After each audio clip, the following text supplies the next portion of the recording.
noite, pessoal. Começando aqui mais um Pod 086. Eu sou Eric Moura, do meu lado tá Leopoldo Campos. Boa noite, pessoal. Prazer em tê-los aqui. Hoje a gente tá com o meu xará, né? Professor de geografia. A gente tava, como eu falei para vocês nos outros episódios, a gente tá seguindo uma linha de procurar pessoas para estar dentro dos assuntos que estão acontecendo, falar um pouco de umas curiosidades também do estado. E aí a gente resolveu convidar o Eric. Obrigado, Eric, por aceitar nosso convite. E aí o Eric vai falar um pouco da parte de geografia, né, Eric?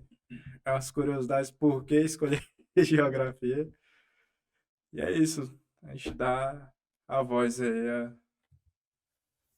Beleza, então, boa noite. Obrigado aí pelo convite. E minha primeira vez no podcast, então eu estava até achando meio inusitado o cenário, mas eu achei muito bacana ao mesmo tempo.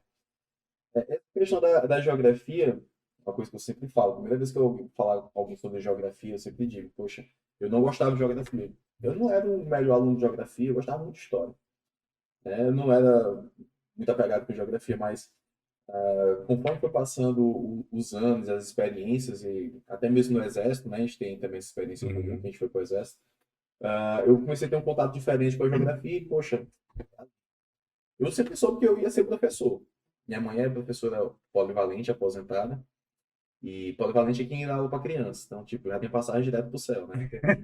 Aquela faixa etária ali até quinta série, né, o quinto ano, para baixo é polivalente ali, um pouquinho até antes. Então, a mamãe dava aula para essa criançada, eu via, às vezes, eu ia acompanhar ela dar aula, e eu, poxa, que massa aquilo dali. Então, eu pensei, poxa, eu quero ser professor. Aí, só que eu ainda não sabia do que ia ser tanto professor. Em 2010, eu me formei faixa preta de Taekwondo, e, e aí eu tive um momento até no exército que eu dei aula, eu achei massa, pô, dar aula, legal, né?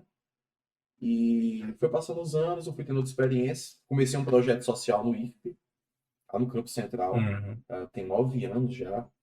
Apesar da pandemia, a gente mantém os laços com a galera, tá sempre naquela expectativa. E o projeto tipo, a gente não cobrava mensalidade, a gente aproveitava o espaço que o IFP cedia pra Uhum. gente e trabalhava com a galera, dava pra competir. Poxa, a gente foi pro Paraná de ônibus. Imagina, 2 dias e meio indo, 2 dias e meio voltando. Fomos para São Luís, pro Rio Grande do Norte, pro Pernambuco, competimos, ganhamos, tô sempre. Fomos pro Brasília também. E, enfim, aí eu, poxa, ser professor é massa, cara. É muito bom você ver o resultado. Você viu os alunos, né, conquistando as coisas que você, a partir do que você ensina. Só que o taekwondo não era meu ganha-pão. E eu nunca vi assim, o taekwondo como um ganha-pão, como uma forma de enriquecer. Na verdade, eu tenho uma visão até um pouco crítica em relação a isso, né? Porque aqui, por exemplo, no nosso estado, a gente tem um cenário bem delicado com isso. Muita gente ganha dinheiro em cima da arte marcial, do esporte. Para nós, brasileiros, a arte marcial ela é um negócio muito massa. Não só pela luta, né, pela competitividade, mas pela educação, né, pela questão do respeito. E isso foi o que me apaixonou no Taekwondo, né? Todo Eu sou faixa amarela, pô. Taekwondo. Mentira. É mesmo que nada. Meio que, mas, pois, é tipo honrar o mérito. E mas tu treinou aonde com quem? Treinei lá no Marquês. Foi? Foi. Treinei lá E, no mas Marquês. tem um tempinho já. Ah, oxe, 2007. Já tem 30 anos já. Eu tô com. E 2007. A gente pode ter participado de competição junto, pode ter participado de evento junto. Acho Eu que não, não. eu não cheguei a. Eu fiz Isso é só a mole, só parte. pouco. Nada, eu lutava mesmo. Eu encarava mesmo. Chegava todo roxo em casa. Ó, eu comecei o Taekwondo em 2004, cara. Minha cabeça era pequena, pô. Aí de tanto bater. Tava de sofrer. Não, verdade. Sofreu, bicho. Mas, Sim. mas olha, é massa, né? E outra coisa, se você já foi faixa amarela um dia, daqui a 10, 20 anos você vai continuar sendo faixa amarela. Rapaz, eu acho que. Ah, mas eu não lembro, mas é aquele negócio. A faixa, ela é um degrau que você subiu. É um nível que você alcançou e ninguém tira de você, não. Esses dias mesmo eu tô dando aula agora particular aqui na Zona Leste, né, para um público mais de criança. Aí chegou um cara que, não, eu sou faixa amarela, treinei mais há 20 anos. Aí eu começo do zero, de forma alguma, você é faixa amarela. Eu vou lhe lembrar tudo que você viu, que é conhecimento de sua responsabilidade, mas não volta disso, não. Então, com o Taekwondo, eu me identifiquei mais ainda com a profissão, mas não ganhava dinheiro em cima disso. E eu comecei a cursar geografia, paralelo ao que eu iniciei o projeto lá no IFP.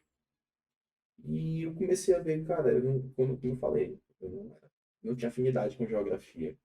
Eu comecei a gostar depois de uma experiência mais empírica no exército, né? Que eu senti na pele a necessidade de usar bússola, usar coordenadas e ter noção de relevo e tal. Um básico eu tive que usar e eu achei massa. Isso aqui é útil. Isso aqui eu acho que eu vou conseguir me dar bem. Eu entrei na geografia com o conhecimento do básico do básico. Eu fui aprender realmente geografia do zero da graduação. E fui me apaixonando, fui me empolgando. E rapidamente eu já descobri algumas temáticas que eu trago até hoje na minha vida, né? Que é a questão de conflitos territoriais, a questão, né, de geopolítica. Então já foi um momento muito rápido ali, eu já tive esse contato. Posteriormente eu comecei a dar aula, né? Comecei a dar aula muito cedo, ainda no meio da graduação eu comecei a dar aula e hoje eu estou dando aula em duas escolas de Teresina. Eu não atuo apenas como professor de geografia, eu também atuo como geógrafo, como consultor É isso que eu ia ambiental. te perguntar, né? As outras áreas que a pessoa formada em geografia também poderia. Ah, Na Universidade Federal, que foi onde eu me formei, a gente tem uma coisa assim, um pouco que eu até critico. A gente tem um curso que ele forma você para ser bacharel, mas você sai licenciado. E se você quiser atuar como bacharel, você não consegue porque você é licenciado. Às vezes o curso dá muito ênfase em você dominar a parte mais técnica da geografia e atuar com uma parte mais técnica, mas deixa um pouco de lado, às vezes, a questão da docência. Então, tipo, o que eu aprendi de ensinar geografia, todo mundo fala isso, né? Você não aprende muito a graduação, você aprende meio no mercado de trabalho, na Uhum. prática. E foi isso comigo. Mas o que eu aprendi na geografia de parte mais de pesquisa, parte mais de entender o que é um problema ambiental, como resolver esse problema, né? Como interferir de alguma forma, né? Causar alguma coisa de mitigação para recuperar o meio. Enfim, essa questão que a geografia ela propõe enquanto um consultor ambiental, eu aprendi bem na universidade. Né? Então, no primeiro momento, eu comecei trabalhando mesmo como professor. Atualmente estou, pode citar? Pode, sim. Ah, Pode pode, falar, tudo. pode Eu falar, cara. dando aula aqui no Colégio das Irmãs, Hum. né? E no Great, aqui pertinho, no Great Hum. International School. Então, com a educação básica, eu também dou aula em alguns preparatórios, né? Já com essa pegada de concurso. Mas eu já trabalhei com quarto, quinto, sexto, sétimo, oitavo, nono, primeiro, segundo, terceiro. Vai pro céu, né, cara? Cara, tô garantido aí. É o tio Eric, né? É. E os meninos me chamam de tio, eu acho muito massa. Eu não tenho nenhum tipo de, sei lá, professor e tal. Concluí meu mestrado e depois que eu concluí meu mestrado foi que eu comecei a trabalhar mais com essa questão de consultoria ambiental. E aí foi uma outra paixão que eu tive. Atualmente eu dou aula em duas escolas e também faço consultoria para alguns escritórios. E aí eu vou nos municípios, eu realizo cursos de educação ambiental, avalio a qualidade do município em termos de meio ambiente, proponho mudanças, proponho ações para recuperar algumas áreas degradadas, Uhum. acompanho isso e vejo a mudança acontecendo. Então, é muito massa. Então, é uma geografia diferente, não é só a sala de aula. Tipo, o que está nos livros, nas páginas lá, eu vejo na prática, eu Qual foi vejo o maior acontecendo. desafio, assim, nesse teu serviço de tentar trazer de volta aquele aspecto natural? Cara, uma coisa que a gente tem na natureza, que é muito sensível, são olhos d'água, São- onde a nascente. Nascente é muito sensível, muito sensível. Eu já fui em muitas nascentes. Porque seca? É Ou... porque é o seguinte, a nascente é um afloramento, existem vários tipos de nascente, mas geralmente você tem um afloramento de água, e essa água ela começa a vir deixando do subsolo e deixando superfície úmida. Essa umidade vai se acumular e vai começar a escoar para uma área mais baixa. Esse escoamento vai sair em tiras, em linhas, que vão se conectar e vão ficar mais grossas, e aí vai estar numa origem um riacho. Hum. Beleza. Qual o problema? Quando o olho d'água ele está sob algum impacto, às vezes, por exemplo, se você tirar a vegetação do olho d'água, às vezes a água que começa a acumular, ela não consegue escoar para formar uma linha, que é o riacho, ao princípio do riacho, porque ela evapora logo. Entendi. Então, e não que vai ser uma evaporação rápida, que, sei lá, à noite ela vai conseguir formar. Mas isso, em uma área muito grande, você causa um impacto que, tipo, você vai reduzir o, O fluxo, né? o fluxo, a vazão, e lá na frente o riacho não tem força. E o riacho não consegue chegar no rio. Então, aqui no Piauí, nós somos assassinos profissionais de riacho. A gente rapaz, tem uma qualidade para assassinar riacho porque a gente não preserva olho d'água. Então, eu já fui em olho d'água que tinha uma porcilga. Ou seja, tinha uma criação de porco no olho d'água. O porquinho, olha, né? Muito bonito o olho d'água. Chegou lá e a água brotando lá e o porco ficou lá. O dono deixou também, porque não tem aquele conhecimento. Às vezes a gente também julga, mas o conhecimento precisa chegar nessas pessoas, alertar, conscientizar. E eu vi a situação, caraca, isso aqui é um desafio grande. Então foi todo o trabalho de conscientizar o senhor, a criação dele, vamos deslocar, né? Recuperar, isolar, fazer o sistema de tipo uma caixa d'água que a gente faz no olho d'água, para ela fazer volume e escoar. Isolar a área do olho d'água, 50 metros desde o olho d'água, Lateral, reflorestar, né? para Fazer mim é um uma. trabalho tanto. Mas quando você vê o negócio fluindo depois do que era antes, cara, Acho que foi no nono período de engenharia, a gente pagou algumas matérias de essa parte mais ambiental, né? diferente, né? A gente fez um Qual engenharia que tu fez? civil, Aonde? lá no Caminho do Filho. Hum, Aí, cara, antes de vender para multinacional, claro, né? hum. Então, mas lá a professora, ela mostrou pra gente, cara, que lá no Nova York é cidade mega poluída e tudo mais. Mas tem um trecho de Nova York que é rural, subindo, né? A parte mais alta, assim. Que lá, cara, a água cristalina e tudo mais. Foi um processo de readequação e restauração. A Coreia do Sul também tem Tem, isso. rapaz, Eles não me têm. diz o nome daquele rio, é Shen, não sei o que, né? Nossa, isso tem que perguntar também. Às vezes o pessoal olha pra gente, não é professor de geografia, Tem que saber o nome, mas né? é a capital de Bangladesh, Isso. é Dhaka, cara. Mas é porque já me perguntaram tanto, eu fui pesquisar, mas se tu perguntar qualquer outra coisa assim, capital e tal. Isso é uma ruptura que a geografia tem. Eu não gostava muito de geografia porque era muito decorativo. Igual a história, né? Quando aconteceu isso? 1800 e tanto. Pois é, a história, ela já tem. Eu particularmente tive alguns professores de história que eles me deixaram numa pegada mais de fazer uma linha do tempo. E até hoje, em tudo, eu faço uma linha do tempo. Eu consigo só encaixando as coisas com uma linha do tempo, e pra mim é prazeroso. Mas, né, cada louco com a sua loucura, né? Mas no caso da geografia, a gente fica muito decoreba, cara. Decoreba é chato, chato, cansa, né? E isso, quando você vai ver a taxonomia de Bloom, isso só vai pegar uma pirâmide do ensino, né? Do que é a taxonomia. A base da pirâmide é ler, decorar e tal. E geralmente nas escolas de pessoal é isso aqui. Enquanto que o topo da porcentagem, tipo, aqui você aprende só 10%. Aqui você aprende 90%. O que é 90%? É tu ensinar, é tu criar. Testar. Então, A estratégia de Feynman, né, para você aprender, que são, você tem que ensinar aquilo que você está aprendendo, que é assimila, né? isso a gente vê, quando a gente vai a taxonomia de Bloom, você vê que a base geralmente é muito decorar. Então, o potencial de aprendizagem real é muito baixo. E quando você vê uma geografia muito decoreba, por exemplo, você vê uma aula de geografia onde você traz problemas para os meninos. Ó, tá aqui uma matéria, bem, do Globo, tal, do BBC News, né? Aí, ó, nessa matéria tá falando aqui tantos refugiados saíram aqui da Ucrânia, sei lá, para a gente até fala sobre isso, né? Isso. Da Ucrânia para a Polônia, sei lá. Que tipo de migração é essa? Aí você já entra no matemática. Eu quero falar de migração, aula de migrações. É forçada, é espontânea? Qual foi a motivação? Foi política, foi econômica, foi a turismo? Está entendendo? Então, você começar uma aula com uma temática dessa, a probabilidade do aluno entender o conteúdo é muito E maior. fora que o desafio no dia a dia não vem numa questão, né? Nem numa questão Enem, que tá ali, metido ali, tipo assim, a Francisco comeu uma manga. Qual é a fórmula de Bhaskara pra ele? Aí o cara, pô, vou aplicar a fórmula de Bhaskara, é isso? Não. Mas na vida, cara, não tem. Você não. O cara tá. De onde é que tá vindo esse povo? Por que esse povo tá vindo? Antigamente que você não tinha essa comunicação, não tinha esse negócio, a migração. Não, são invasores. Aí eu não sabia que o pessoal tava sendo expulso, né?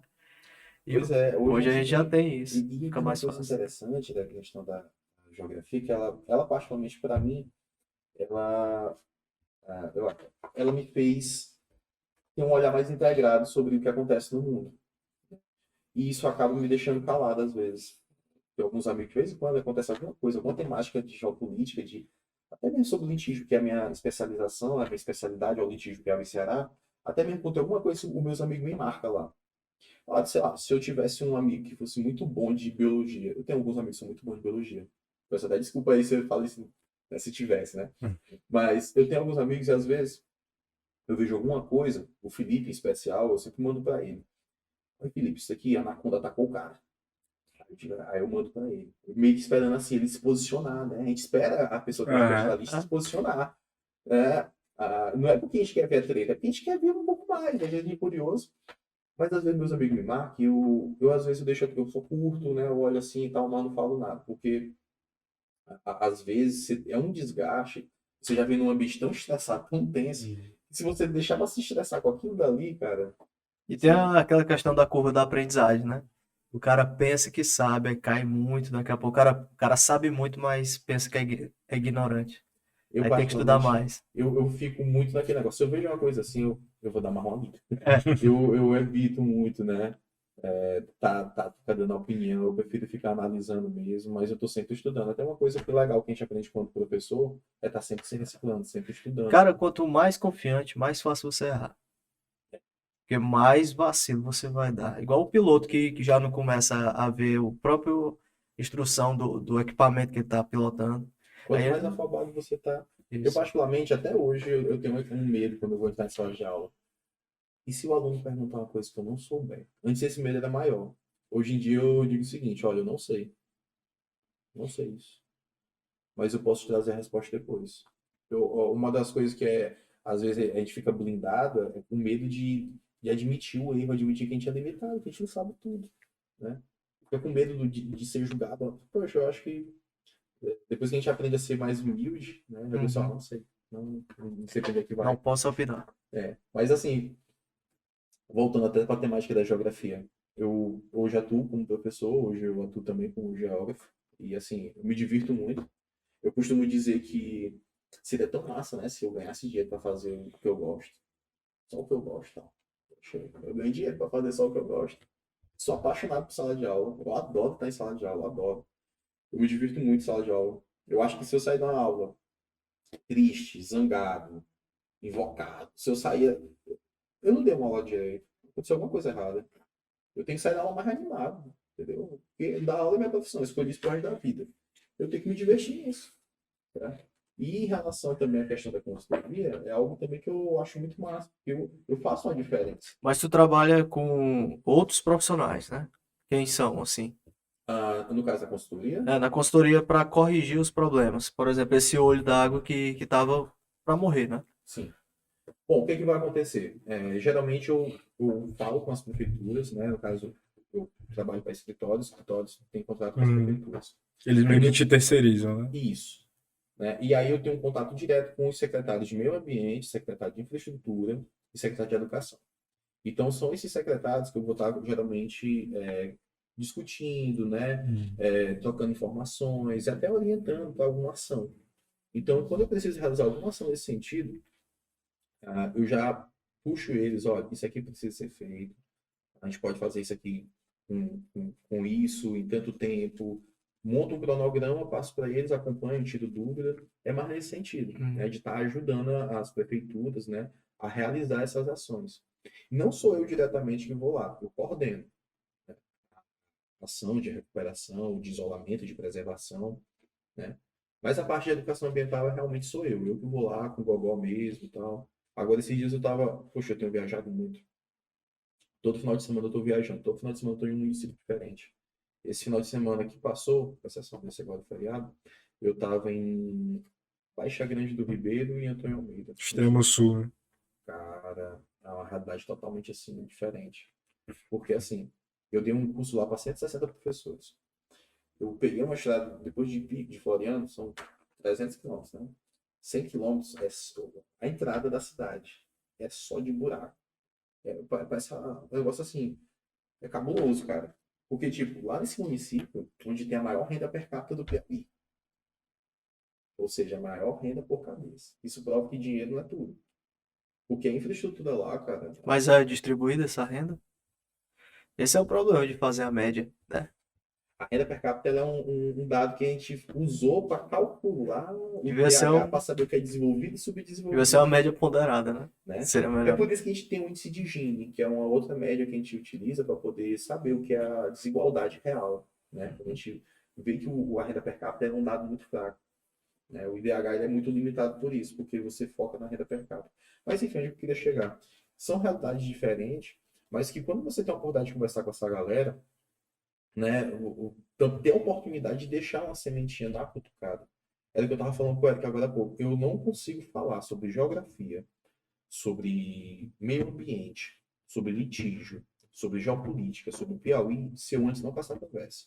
Eu tenho que instigar alguém, eu tenho que cutucar. Porque senão, se eu chegar bem aqui para ti, ó, tem problemas, mas a solução é essa, vamos solucionar. Se Tipo, fosse assim, né? entra por aqui, sai por aqui, entendeu? É um negócio que você precisa ser instigado a querer resolver aquele problema. Você precisa querer resolver aquele problema. Tem um sentimento para resolver. Porque hoje tem todo lugar que você vai, tem discurso bonito, tem gente falando isso. Mas se você não pegar a ideia, vestir a camisa mesmo para valer, entendeu? Deixar bem acochadinha mesmo no teu corpo e, poxa, é isso aqui que eu quero resolver. Algumas coisas eu tenho que mudar, eu tenho que mudar minha mentalidade. Se isso não acontecer, velho, eu tenho perdido.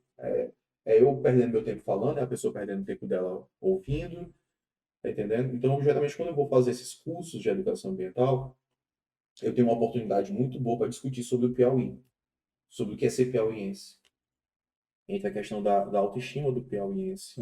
A gente não percebe, mas estamos condicionados a jogar o Piauí para baixo, enquanto piauiense. A gente abre a boca para falar do Piauí sem falar coisa ruim. Tem coisa ruim? Mas a gente pega nisso, foca nisso. E a gente não abre o leque de possibilidades. Você chega aqui, por exemplo, na Bahia, pô, os caras têm uma paixão pelo estado deles. Pernambuco, meu Deus.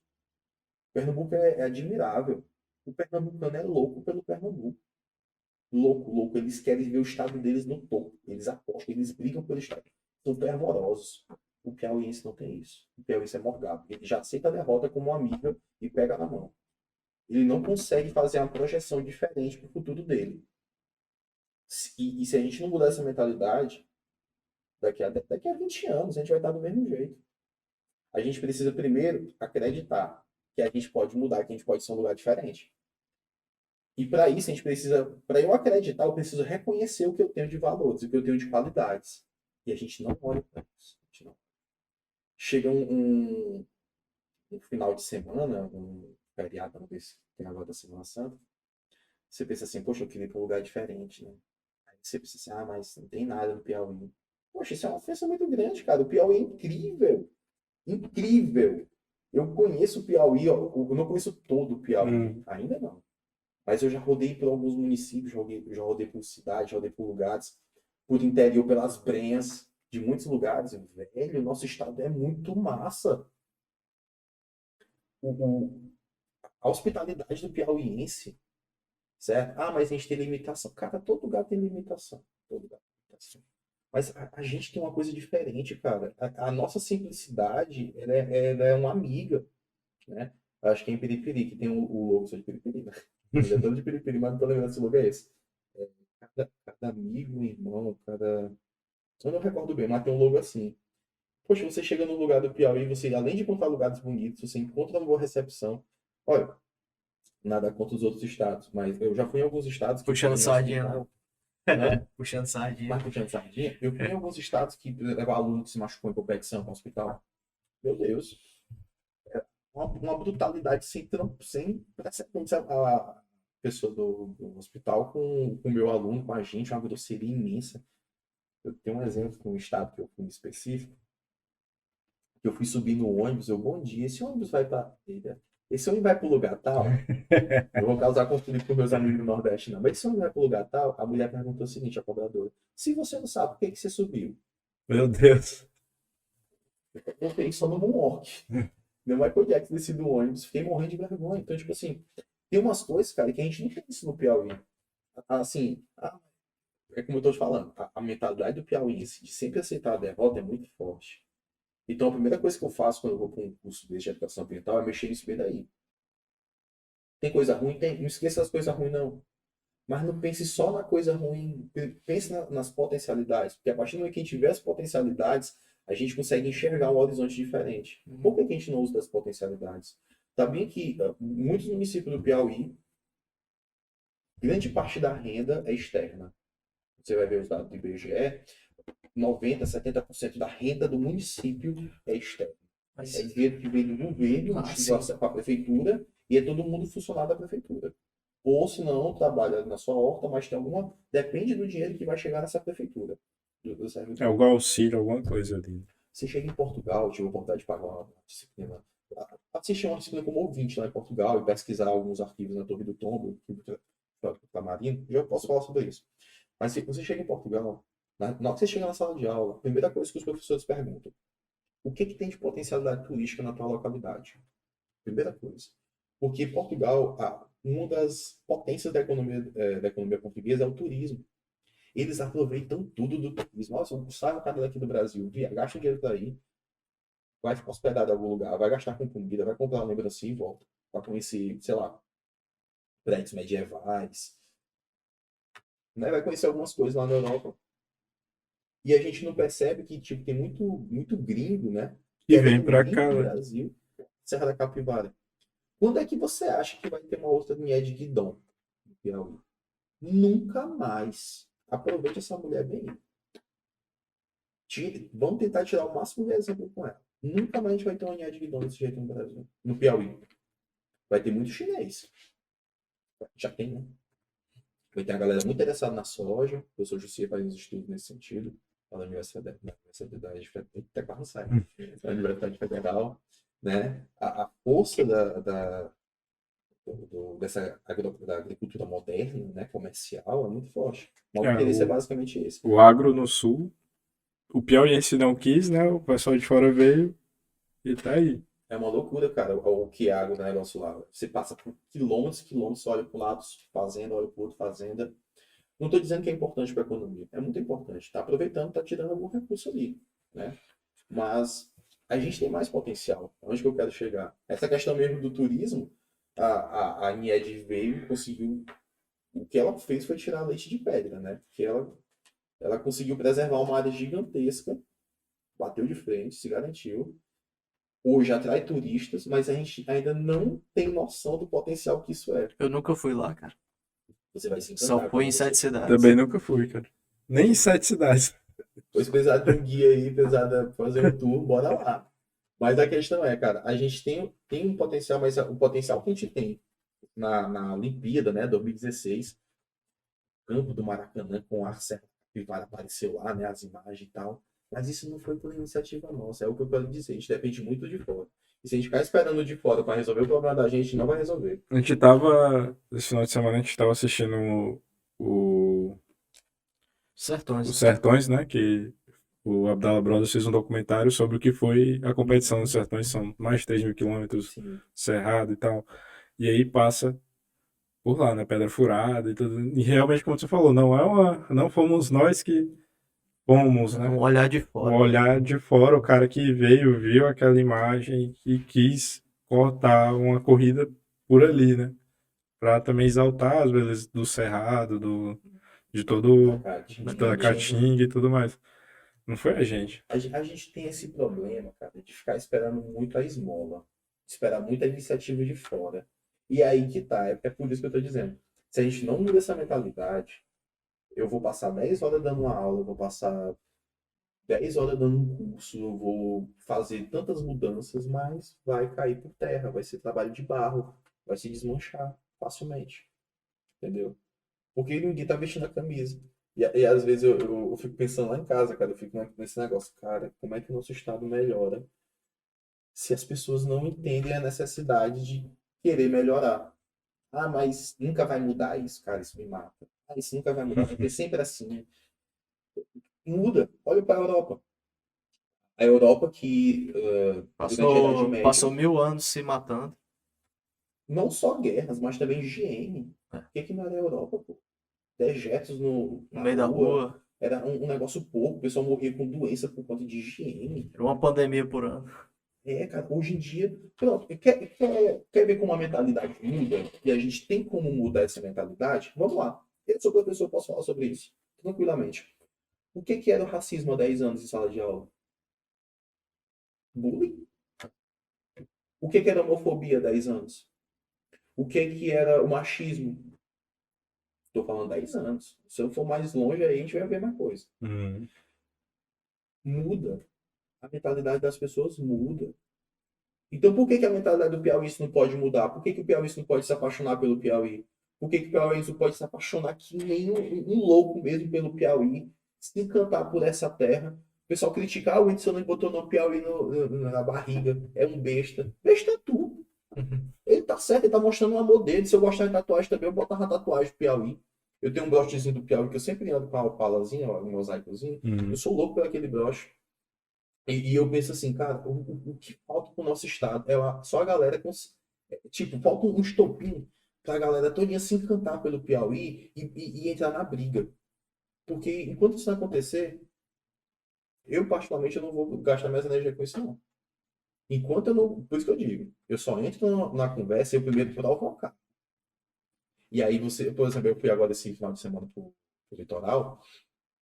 Eu conheci uma praia, umas praias bonitas, uns locais lindos. E eu andando, tipo, de Luiz Correia para Barra Grande. E eu andando e eu olhando. Eu já conheci aquele trecho ali, já rodei muito nessa graduação.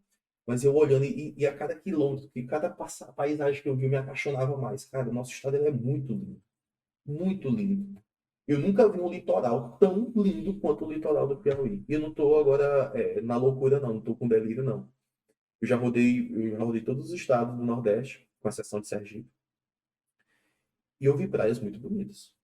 Vi muita coisa bonita. Mas o litoral do Piauí, cara, ele é diferente, cara. Ele tem uma coisa ainda de ser uma coisa meio interior, né? Não ser tão degradado que nem um litoral de uma cidade de lá das Portuária, capitanias, né? portuária. Ele tem essa coisa ainda pueril, uma Intocável. coisa nova, uma coisa. Nem pueril, é uma coisa mais. Arcaica, não sei. Preservada, preservada. Preservada, cara, que deixa ele tão bonito e às vezes a gente não reconhece isso. Aí eu prefiro ir para outros lugares e deixo de conhecer, né? Eu tive que conhecer outros lugares para conhecer essa realidade e dizer o Piauí é top. Então, primeira coisa, se apaixonar pelo Piauí, depois a gente cai para dentro um conteúdo sobre educação, preservação, recuperação. Porque senão, eu vou assim, ó, recuperei bem que é nascente. Mas se eu não tiver essa noção, daqui a pouco degrada tudo. Isso é importante até para quando eu vou falar com qualquer outro assunto com meus alunos. Né? Quando eu estou em sala de aula, que eu quero entrar em qualquer outra temática com eles, parte do sentimento de proteção do lugar de afinidade. Depois eu vou considerando o que é mais meu que eu posso proteger. Até uma noção mesmo como de país, né? Então, o Brasil nunca vai mudar. Já perde a guerra, já se, entendeu? Já entrega os pontos. Não, não é assim. Talvez não seja a minha geração que vai ver a mudança. Seja a próxima geração. Mas se alguma coisa for feita aqui, aí pode mudar lá na frente. E se a gente não fizer, a próxima geração vai ficar falando, pô, aqueles caras eram muito competentes, os caras não Fizeram nada, né? ou de omisso. A gente vai tomar nome de omisso, entendeu? Então, assim, por que eu falo isso? Porque hoje a gente tem um país potencial, já foi a quinta maior, sexta, sétima maior economia do mundo. Nós temos um território gigantesco, um potencial para tudo, produzimos quantidade de alimento suficiente para alimentar todo o planeta. Temos potencial para produzir alimento para alimentar todo o planeta. Ainda tem fome no Brasil. 20 milhões de pessoas passam fome no Brasil, abaixo da linha da pobreza, da linha internacional da miséria. Abaixo da linha internacional da pobreza, né? Que é a linha da miséria. E, e não é exclusividade do Brasil. No mundo também a gente tem isso. Tanto é que a torta direita a gente tem conflitos aí, é guerra. É a escassez, né, cara? Malthus foi um cara que ele dizia o seguinte: é preciso parar de ter filho porque senão não vai ter comida para todo mundo. Tinha trator na época dele. É que tá. Aí começa a Revolução Verde. O que é a É. Revolução Verde? A tecnologia chegando no campo. Hoje em dia você vai na zona rural lá Na verdade, a Bom Jesus é só zona rural, né? Porque é 30 mil pessoas na cidade, município gigante, Uruçuí também. E você chega lá, tem umas colheitadeiras, cara. Os tratores, uma máquina lá. Tecnologia de ponta, entendeu? O cara só aperta um botão, o bicho sai lá andando, com tudo com GPS e tal, faz um negócio perfeito, coisa mais linda do mundo. Muito massa. Mas o que acontece? Com a Revolução Verde, qual é a intenção da Revolução Verde? Sanar a fome do mundo. Né? Suficiência alimentar. Para acabar com a fome. Hoje o mundo produz 3 vezes mais alimento do que precisa. e tem quase 1 bilhão de pessoas, quase 1 bilhão de pessoas no mundo passando fome.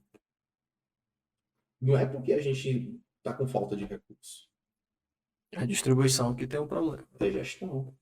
Será que a solução é desmatar mais o Brasil, por Distribuição, exemplo? a distribuição tem gente que fala assim, a distribuição como se fosse assim, pega aqui, pega pra ti, pega pra aqui. Não. Eu tiro o teu. É, Eu tiro o teu. é criar uma condição da pessoa poder comprar aquilo. Olha, por Não exemplo, vem de hoje, graça. o cara mais rico do mundo aí, né, o Elon Musk, né? Isso. Ele tem Um dos, né? O Jeff Bezos. E o Eric. eu sei que o cara lá, ele tem em reais, ele tem um valor aí de O 1 PIB, trilhão. eu acho que é perto do PIB do Brasil, na verdade. Ele tem um valor de 1 trilhão. 1 trilhão de reais. Se ele fosse converter, né? O louco, né? Aham. Converter em reais. Só vou converter meu dinheiro em reais aqui para ser milionário no Brasil. Louco. Mas enfim, se você pega o dinheiro desse cara e divide para a população todo do mundo, pronto, né? Acabou a fome do mundo. Claro que não. Não serve de Acabou ali nada. por 3 horas, 4 horas. Isso. É igual o pessoal fala, no espaço tem meteoros que tem 50 bilhões de ouro, bilhões de dólares em ouro, né? Ali. Se vem aqui pra Terra, o que acontece com a escassez do ouro? Acaba. E o ouro? Vira o quê? O ouro vai virar peso de Poxa, papel, vai virar tudo isso aí. Questão do o que é o mercado, né? Antigamente, eu fiz esse copo aqui de madeira e aqui eu tenho uma caneta, uma pena aqui e tal. Vamos trocar, vamos, pronto. Então fizemos uma troca. Negociações são trocas. Aí depois o cara passa pro sal, né? O sal é a primeira moeda de troca. Só que o sal, depois que o cara descobriu que o sal era muito comum, o sal, né? Já era, né? Mas ainda foi forte, né? A questão do salário, né? Do saco de sal e tal.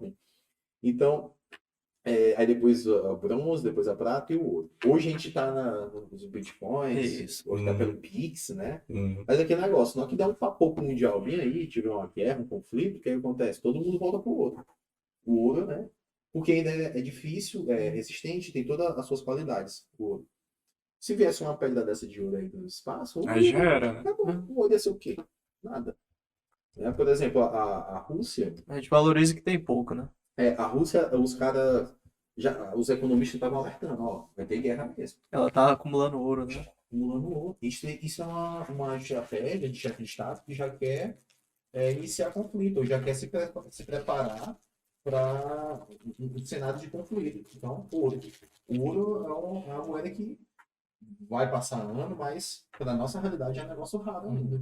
Né? A não ser que um dia o cara tem um pé de manga que você vai abrir e vai ter ouro. Então, enquanto isso acontecer, então, por exemplo, a Rússia já estava se municiando de ouro. Então, os caras falam que vai ter negócio, vai acontecer alguma coisa, fica esperto. E aí, acontece o que aconteceu, né? Que é justamente esse outro momento que a gente tem da geopolítica internacional.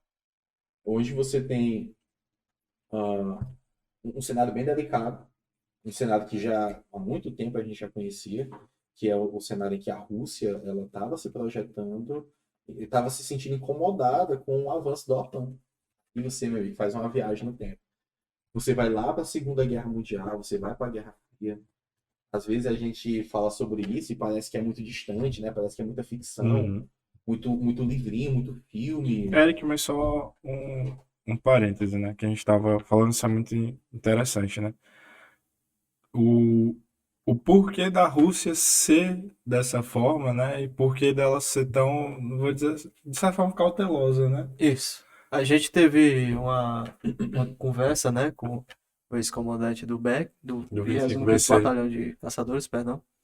E ele falou, não, a Rússia é o que é, porque ela tem que se proteger desde do início da história dela. Ela foi muito invadida, tem poucas limitações geográficas que protegem ela. Ela não tem uma grande floresta, ela não tem uma grande montanha, é uma planície, tem regiões férteis, tem muitos vizinhos, muitas culturas diferentes dela. E ela sempre passou durante a história dela muitas invasões, desde os vikings, o pessoal da Mongólia, né, o descendente de Gengis Khan e tudo mais, um vindo pelo oeste e outro vindo pelo leste, né? E meio que isso cria uma casca dura, né, na pessoa. Tem um clima também, tem toda essa questão da história da Europa de guerra por cima de guerra. E aí hoje a pessoa acorda e por que a Rússia é tão assim? Gente, É assim, o pessoal pensa dessa forma, os políticos lá pensam assim, talvez porque já tem um histórico, né? Tem um passado aí meio que fala o seguinte, rapaz, levanta a guarda que porrada vem de todo lado, literalmente. Uma das principais falhas do ser humano é falar sem pensar. Você só vomitar o que você está pensando no primeiro momento, sem fazer uma reflexão, pensar duas vezes antes de soltar o que você está pensando. E às vezes muitas vezes, a gente ignora a importância de conhecer a história. Olha, se eu não conheço a história, eu estou fadado a errar novamente. Seguir o mesmo caminho do erro. Repetir o ciclo, né? O que não foi Hitler em relação ao avanço, o que Napoleão passou, aí você ignora isso, cara. Tipo, de um amadorismo, né? Ou então de uma loucura já, um estágio de. Achar que as coisas fazem assim, acontece porque acontecem, né? Acordei, vou Acordei e vou invadir. invadir. Não, eu não sou. Eu não vou entrar nesse método aqui, porque tem uma série de fatores que, né? Mas eu só dei um exemplo assim para deixar bem mais simples a conversa nesse sentido. Você não pode ignorar o que a Rússia já passou. A Rússia é um império que, por exemplo, as práticas da Rússia são bem mais brandas do que as práticas do Ocidente. O Ocidente, quando você vai ver a Europa e até mesmo os Estados Unidos, os modos operantes dos caras, extremamente violento. Tá entendendo? O que os caras fizeram com a África, o que os caras fizeram com a América, Oriente Médio. o Oriente Médio, a falta de respeito com as etnias que existiam ali, com as culturas, com religiões. Poxa, o que os caras foram fazer no Vietnã? Então, tipo, tem algumas situações que às vezes a gente esquece pelo calor da emoção e às vezes até pela a forma como está sendo apresentado. O sensacionalismo como está sendo apresentado. Então, assim, falar desse conflito é muito delicado. Mas o que a gente tem que considerar é a Rússia, ela está na defensiva, sim, porque existe um avanço por parte da OTAN. E a OTAN, ela surge num cenário, Pacto de Varsóvia, a OTAN, né, aquela disputa do mundo bipolar durante a Guerra Fria, em que seria o grupinho dos Estados Unidos e o Pacto de Varsóvia é o grupinho, né, da União Soviética. Acaba a União Soviética, por que a OTAN permanece? Como uma forma de mostrar que os Estados Unidos é o cabeça do poder. É o que quando a gente tinha um cenário de um mundo bipolar. Quando acaba a Guerra Fria, né, que era a dissociação da União Soviética, você tem um cenário que forma o que seria o mundo unipolar, que é os Estados Unidos. E querendo ou não, os Estados Unidos que estavam no topo. Só que paralelamente ali, ainda antes de acabar a Guerra Fria, o Japão já estava muito forte economicamente, a Alemanha também. Aí você tem uma expressão chamada unimultipolar, que alguns já falam direto, não, agora é o mundo multipolar. Mas você tem ali um unimultipolar, também tem essa expressão. É a mesma vertente mandando, né? E tem ali o tom dos Estados Unidos Ah. impor, né? Estados Unidos impor que ele é o cabeça. É ele que ainda vai dominar toda a situação. Só que sempre houve um respeito muito grande em relação à Rússia, depois da desassociação, né, 91, porque é a Rússia que tinha o maior arsenal nuclear. E você pode falar o que for. A paz mundial é graças à bomba atômica. Para que é melhor estopim da paz do que o medo? Dois armados, né? Não vão trocar tiro, né? Exatamente. É Porque se a você. premissa, né? Só se você for louco, né? Mas geralmente chefe de Estado daí tão mais né, bem acessório, porque nem todo, né? Mas o que eu quero dizer é o seguinte: se você tá com medo do seu país ser destruído, você fica na sua, certo? Nós temos aí o cenário da Ucrânia, que a Ucrânia, ela tá sempre, a Ucrânia tinha um interesse ali, principalmente, né, não na década de 90, mas posterior de se anexar, né, enquanto fazer parceria com a OTAN. A OTAN que vem sondando a Ucrânia. Mas por que a OTAN quer a Ucrânia? Porque na geopolítica é justamente o que? Você tem a questão do território, a intimidação. Você tem a questão do que? Da barganha, né? Eu vou pra cá. Então, assim, ó, isso já pode mudar o discurso, né? Se eu tô com a faca no teu pescoço te ameaçando, e aí, bora comprar? E aí, bora É. vender? Tá entendendo? Aí tem a questão da pressão. De Ah, cercar ali, né? o pessoal fica falando assim, mas, olha, eu não estou tirando em momento algum a culpa da Rússia. A Rússia invadiu a Ucrânia, a Rússia é culpada. Invadiu, tem a culpa, entendeu? Alguém ia ter que levar a coroa de culpado, que foi a Rússia. Agora é o seguinte, modos mais indiretos vêm acontecendo, por exemplo, a China. A gente não pode esquecer que existe uma guerra comercial que estava mais latente até pouco tempo. E o que foi que veio acontecendo nos bastidores? Os Estados Unidos viu que ia perder a guerra lá, a guerra comercial. Dizendo até que até em 25, desconsiderando a pandemia, até em 25 a China se tornasse a maior economia do mundo. E os Estados Unidos começou a jogar pesado. Começou com protecionismo, né? País capitalista fazendo protecionismo, sobretaxando produtos chineses. Começou a instalar bases militares ao redor da China. Você tem uma base militar na Índia, você tem uma base militar no Oceano Índico, você tem uma base militar na Austrália, você tem uma base militar no Japão. Em compensação, a China tomando de conta daquele mar perto dela, criando uma ilha, né? Uhum. E a China vendendo, a China fechando parceria. Olha, o mapa mundial dos últimos 20 anos de parcerias comerciais, que antes era todo azul em relação aos Agora Estados tá Unidos, vermelho, tá né? tudo vermelho. E os Estados Unidos pirando, por quê? Não consegue bater de frente com o preço chinês. Graças a Deus. Olha, parceiro da China aqui. Olha, eu comprei um passador, cara. Eu tenho um passador de slide que eu comprei com ele. Tá bem. Foi com o Michel, né? Eu acho que foi contigo, eu tenho quase certeza. O Eric foi Foi com o intermediário. Michel. Foi com o Michel mesmo. Foi com o Eu Michel. não tinha certeza que era contigo. Não, foi com o do- Michel. do- Mas eu sempre Esse cara comprei, deixa cara. Os drones daqui a gente tá O trazendo da Eric aí, China. ó. Ele tá puxando cada vez mais. Tá trazendo. Os drones daqui a gente tá. Não consegue, né? Não tem galetia. Os drones daqui a gente tá trazendo da China, pô, porque não tem como comprar aqui. Não, cara, e assim. Então, assim, a gente já tinha um cenário de intimidação. Tanto é que ano passado aí o Joe Biden falou o seguinte: se a China vai para Taiwan, a gente se entra. Mas existe uma lei, não existe? Que os Estados Unidos é obrigado, uma lei que eles aprovaram no Congresso deles. E Taiwan é como se fosse o único estado, fora os Estados Unidos, que eles têm que defender. Fizeram algum acordo, mas Taiwan também tem a questão da produção dos chips, né? Pois é. Que como é que ele chama? O escudo digital, né? Pois é, os Estados Unidos, ele tem umas políticas controversas. É um país que luta pela liberdade, mas ao mesmo tempo ele tem políticas Eu luto pela minha liberdade. até onde me interessa. É. Mas o que vai acontecer? Você tem esse cenário bem aqui da Ucrânia, que a Ucrânia acreditou nos Estados Unidos. E os Estados Unidos ia proteger ela enquanto OTAN. Aí o que aconteceu? A, 24 de fevereiro.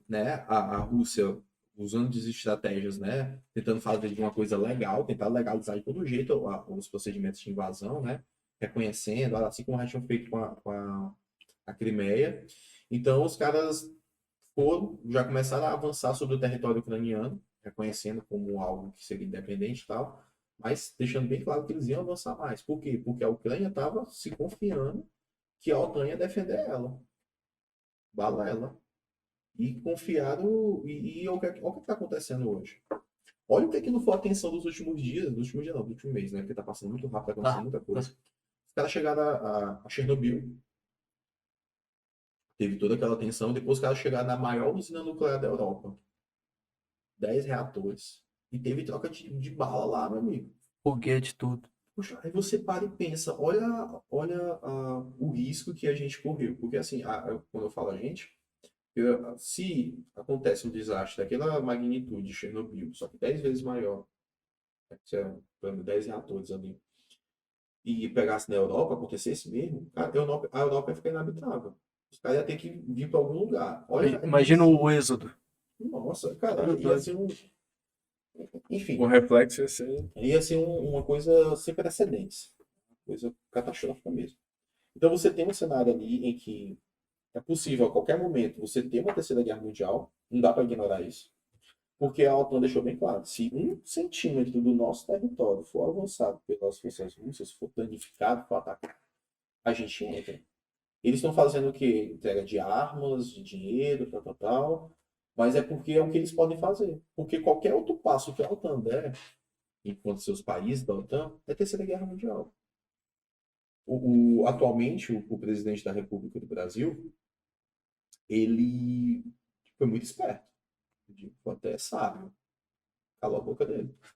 Essa hora aí, o calado é o mais certo. Cara, eu fiquei admirado.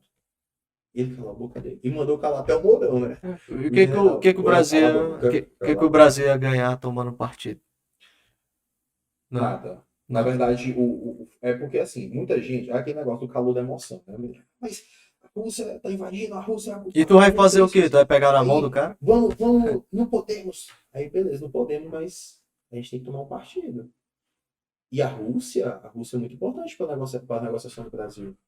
A Rússia, nós fazemos parte do BRICS, né? Esse, Uhum. não o bloco econômico, mas são países que estão sempre negociando entre eles. E a gente compra muito, a gente vende muito. E assim, a gente tomar partido, né? ah, talvez fosse ser algo delicado. Então, no primeiro momento a gente ficou neutro. Tem muita gente criticou e disse, não, a gente não vai. Aí depois na ONU falar, não, a gente não vai apoiar as invasões. Tudo bem. Mas a gente também, por exemplo, a OTAN tem poder de armação. O Brasil estava sendo sondado, né, pela OTAN para fazer parte e tal. Atlântico Norte. O que é que tem a Mas ver só com ia Atlântico? entrar Macapá, né? Só que é o Atlântico Norte, né? Aí, tipo, qual é a real intenção? Vamos ser sinceros aqui. Qual é a real intenção da OTAN sondar o Brasil? É o Brasil fazer parte da OTAN, uma vez disso. Ia ficar totalmente debaixo do braço dos Estados Unidos. E qual é o grande interesse disso? Qual é o grande interesse? Guerra.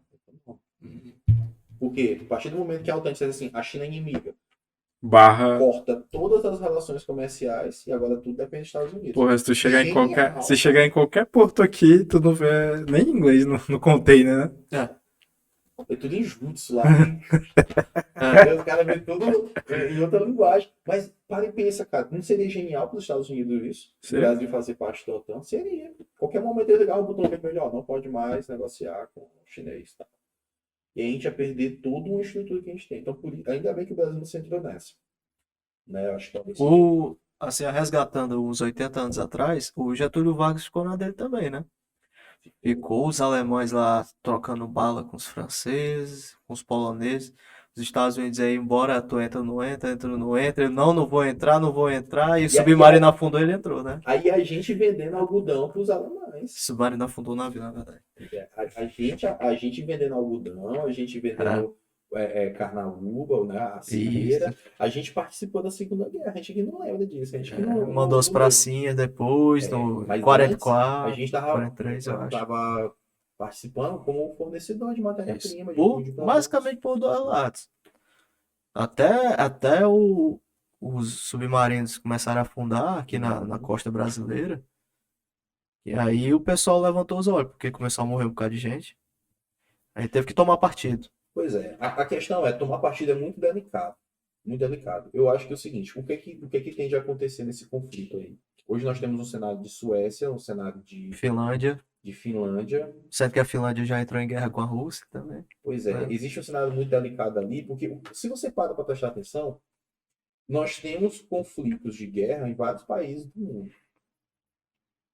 Mas por que está chamando tanta atenção esse conflito? Era isso que eu tô pensando já há um tempinho. Porque na África tá em guerra, eu acho que uns 500 anos. Poxa, e vamos começar aí com o que foi a neocolonização. Eu vou nem entrar muito, mas em 1884,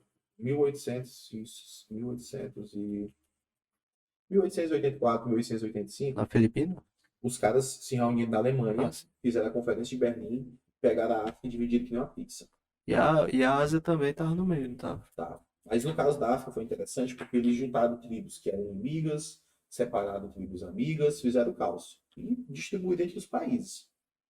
E, ó, tome extração de recursos. Até agora, o período aqui da criação da ONU foi que começaram a devolver as terras.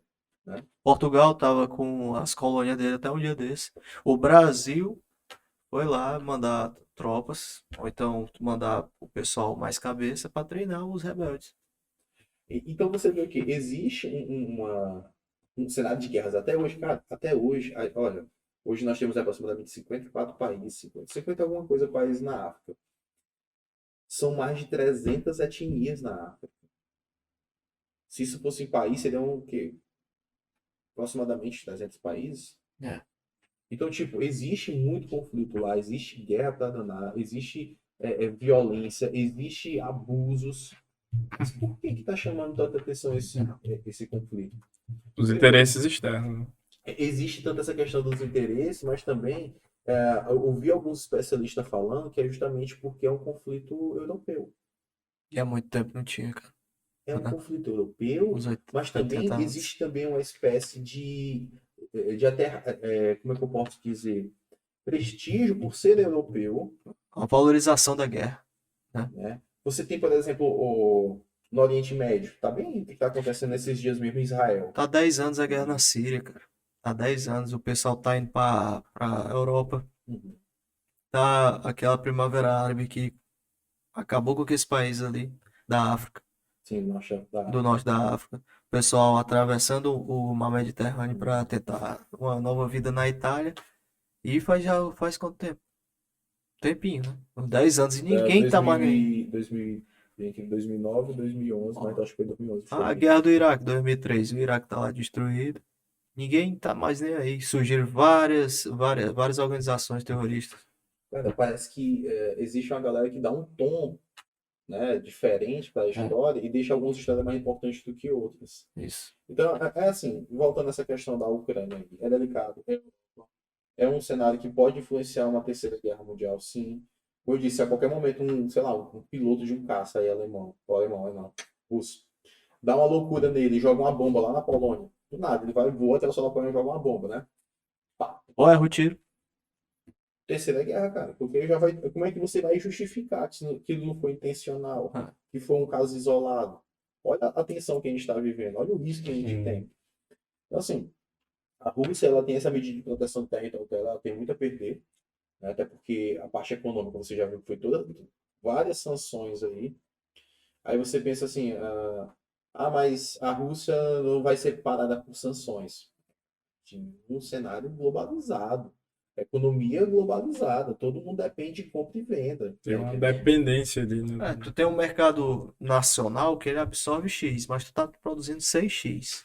Esses 5x aqui, irmão, alguém vai ter que pagar essa conta. Era para ser vendido para fora, né? Uhum. E agora? Vão absorver aqui dentro? O Olha, cara. olha o caso do gás, do petróleo. Gás e petróleo. O Putin, ele foi genial agora, viu? Ele falou o seguinte, beleza, desvalorizado minha moeda, só vendo agora em rublo.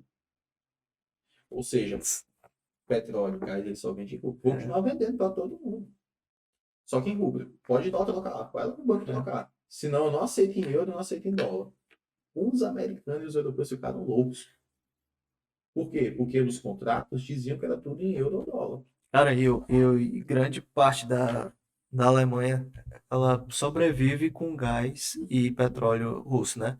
E essa parte começou com Fukushima, né? Fukushima deu aquele BO lá do Sim. tsunami. E eles falaram, fecha, fecha, fecha. Tem até aquela série Dark, Até que hoje, fala do fechamento das usinas.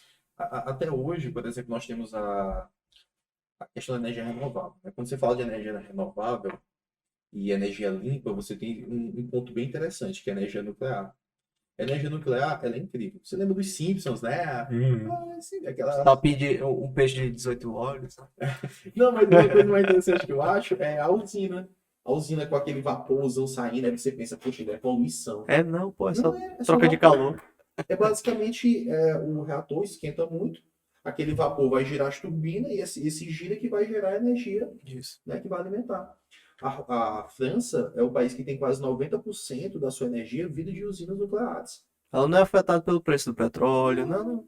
Por isso até que o Macron ele tem mais esse momento de... Foba. Ele tá tirando, para. Irmão, olha, Ele pode porque tu atirando a árvore e cai os três. Não tem noção, cara, não tem. aquela energia dele não depende de muitos fatores, apenas do fornecimento de urânio, que depende de 20 em 20 anos do abastecimento do E outra, reator. nós estamos perdendo de eleição também na França, É, entendeu? Ele deu uma melhora nos pontos dele, né? Tá se distanciando, mas aquele negócio, isso conta muito. Imagina ele conseguir apaziguar o conflito. Olha como isso vai acrescentar na candidatura dele, né? Política também, né? A eleição é que faz. é que a gente acha a Europa tão grande, mas, cara, a Europa, alguns países cabem dentro do Brasil, ó, fácil. A gente às vezes também se perde muito pela projeção de mercado. O que é importante considerar da Europa? é que a Europa, ela é muito... Cada país tem uma particularidade muito grande. A gente às vezes ignora, porque o nosso país é muito grande, um país continental, e a gente não vê tanta diferença. Mas, poxa, tu tá bem aqui, na França. Tu atravessa a fronteira, tu já tem que falar espanhol, tu atravessa a outra, tu já tem que falar holandês, na outra já fala alemão, tá entendendo? A Suíça Fala tem 4 francês, idiomas oficiais, cara. alemão, fala... O choque de cultura ele é muito. E outra, você chega na França, os caras não querem falar inglês, não. Os caras só querem falar espanhol, espanhol assim, né? Eles só falam francês. Eles não gostam de falar inglês. E aí tem toda a questão da guerra, assim, tem toda a questão Não era da... um ponto que eu tava só abrindo outro parênteses aqui. Nos Jogos Militares, 2011, Hum, estavam chamando uma galera pra ir pra Copa também, pra ir de tradutor, né? hum. Aí eu ficava, pô, por que que essa galera não aprende português pra vir pra cá? Por que que é a gente que tem que aprender inglês? Né? Fica. É aquele negócio. Olha, lembra quando eu falei agora há pouco sobre a questão da gente se valorizar, de reconhecer? A gente não tem isso. A gente tem uma política de cachorro. Uma cachorra parida, assim, entendeu? Tem um negócio assim meio de pequeníssima, coisinha assim, que a gente. Se a gente começasse a exigir isso, a gente não faz isso, a gente não tem essa força toda. É complicado. Se a gente tivesse. Agora, assim, por exemplo, você chega, por exemplo, em algum um país latino, principalmente mais próximo à fronteira do Brasil, a galera se esforça para falar o português, para nem que seja um portunhol, porque para eles é interessante, lucro, vai vender produto, né? Então, isso é interessante para eles, eles se esforçam. E nessa questão da língua é interessante como os países mais antigos, né, da Europa, da Ásia, até da África, eles valorizam a língua deles. A Ucrânia, ela, não esse presidente, mas o Congresso, ele fez uma lei que seria banido o idioma russo, né?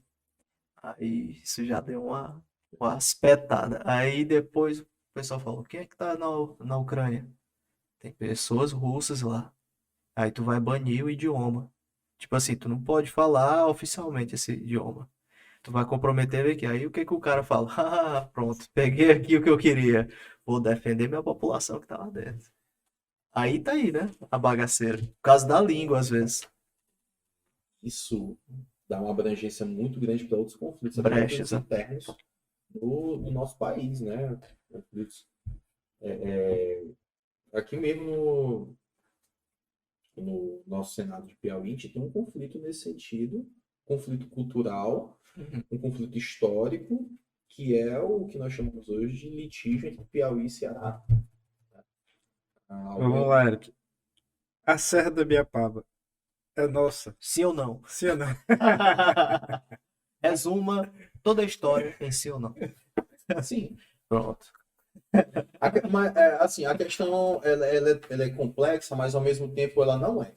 A gente se perde muita complexidade porque é longo o conflito e, poxa, algo que se tu deixa, sei lá, tu deixa um alicate exposto ao tempo, ele vai enferrujar. Como é que tu vai manusear depois esse alicate? Todo enferrujado, todo cheio, danificado.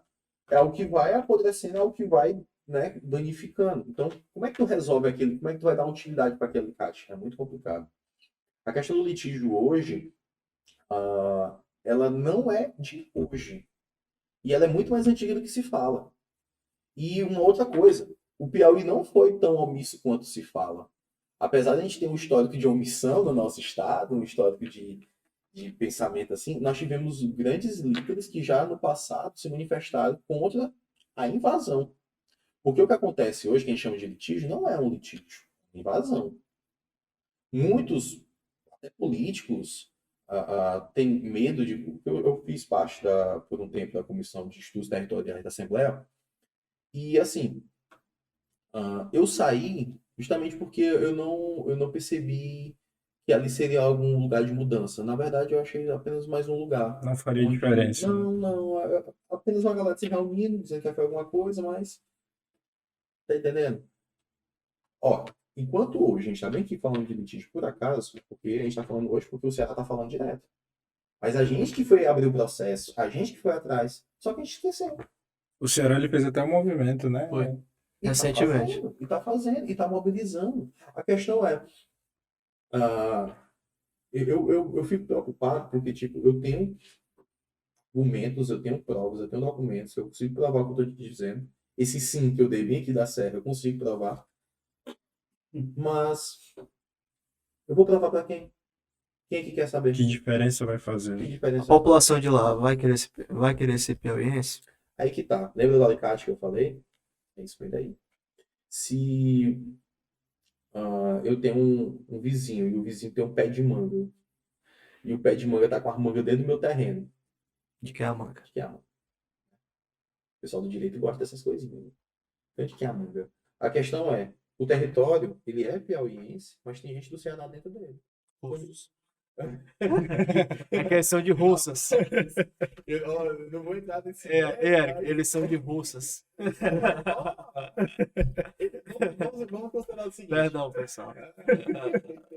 Não, mas é interessante essa ótica, porque querendo ou não, não deixa de ser uma discussão paralela à geopolítica, né?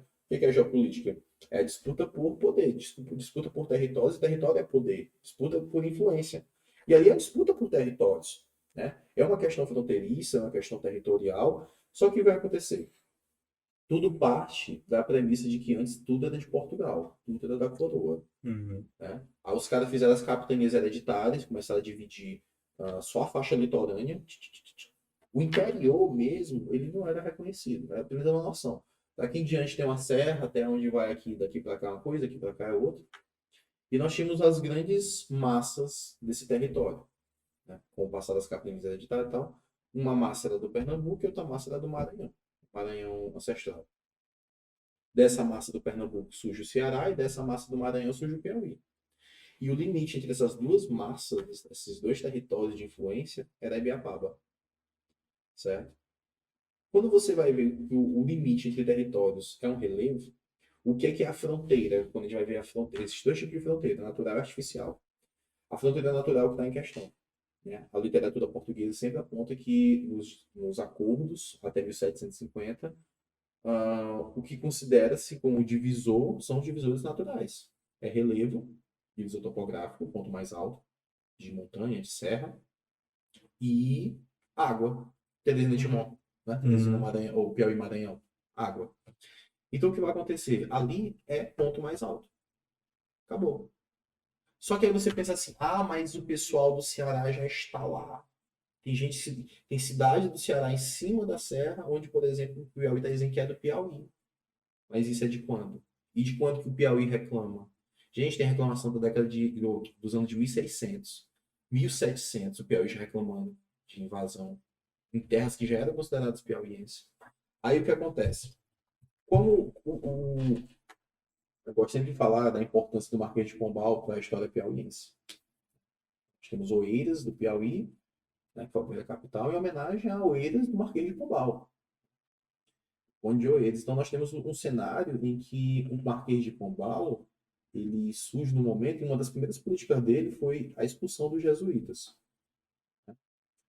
Então, quem foram os jesuítas? Foram só os caras que chegaram no Brasil, pegavam os povos que estavam lá, os indígenas, catequizavam, ensinavam eles a desenrolar plantação, criação, tal, criavam vilarejo, vila, cidade. E foram. Fortemente, uma corrente jesuíta se instalou no Maranhão, assim como se instalou no Ceará, né, pelo Pernambuco. E os caras, quando chegaram no Ceará, aquele caos, porque o Ceará ele é basicamente o quê? Uma bacia. Imagina uma bacia. Então aqui, Araripe, que eles tomaram do Rio Grande do Norte, mas é outra história. Ibiapaba Araripe, Apodi, que foi do Rio Grande do Norte, e Ibiapaba. Então o resto é uma grande depressão e que é extremamente seco. Por conta dessas formas de relevo, pego lá da Borborema, as massas de ar não chegam úmidas e acaba se tornando um lugar muito seco. Com solos rasos que não dá para plantar direito. Então o que aconteceu? Qual foi a estratégia dos jesuítas ali do Ceará? Ir para as extremidades. Vamos buscar as extremidades, que é onde você tem solos férteis, chega na Ibiapaba. Mas quando você está vindo do Ceará para o Piauí, passa pela Ibiapaba, tu vê aquele paredão, é lindo. Se hoje eu, que já vi livro, já vi vídeo, já viajei, já conheço um cara lugar, já fui em vulcão, até hoje quando eu olho eu acho lindo. Imagina um cara 300 anos atrás. Eu quero isso para mim. Foi isso. E começaram a subir a serra. Pelo divisor, não é exatamente toda a serra do Piauí. Não é. Porque ali é um formato queixiforme. O formato queixiforme não é totalmente triangular. Não é totalmente um relevo pontiagudo assim. Na verdade, ele tem uma estrutura mais ou menos assim. É um paredão caído, aí ele tem vai até um pouquinho mais alto, e aí desse ponto mais alto é que seria o divisor. E aí, então, quer dizer, desse ponto mais alto até a véspera da queda é Ceará. E todo o reverso seria Piauí. Só que o pessoal fala, geralmente, a serra é toda Ceará, ou então o Piauí que é toda a serra. Nenhum, nem outro. A gente quer o que é nosso. Que os documentos, as legislações mais antigas já apontavam que é do Piauí. Uma coisa que eu bati muita cabeça durante a questão que eu estava na Assembleia é porque o discurso do Ceará é que, primeiro, a questão começa que a gente deu o litoral para o Piauí. Balela também. O Piauí sempre teve litoral. Desde antes do Piauí ser Piauí, desde as capitanias hereditárias. A divisa entre o que era antes Piauí, né, enquanto Maranhão, e Ceará, era Camocim. Rio da Cruz era por ali, a divisa. Depois o Ceará avança até o Rio Timonha e continua avançando. O ponto mais moderno que a gente fala do litígio é a Batalha do Genipapo. O que foi acontecer na Batalha do Genipapo? O pessoal do Piauí se juntou. Na verdade, o que é a Batalha do Genipapo? O movimento da independência, né?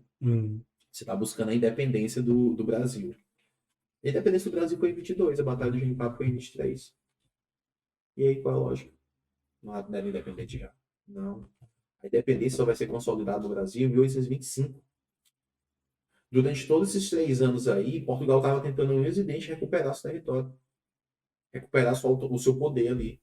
E os revoltosos, né, os independentes, como diz Marx, né, um escritor do litoral de Piauí, de Parnaíba, eles se juntaram e conseguiram bater de frente. Né?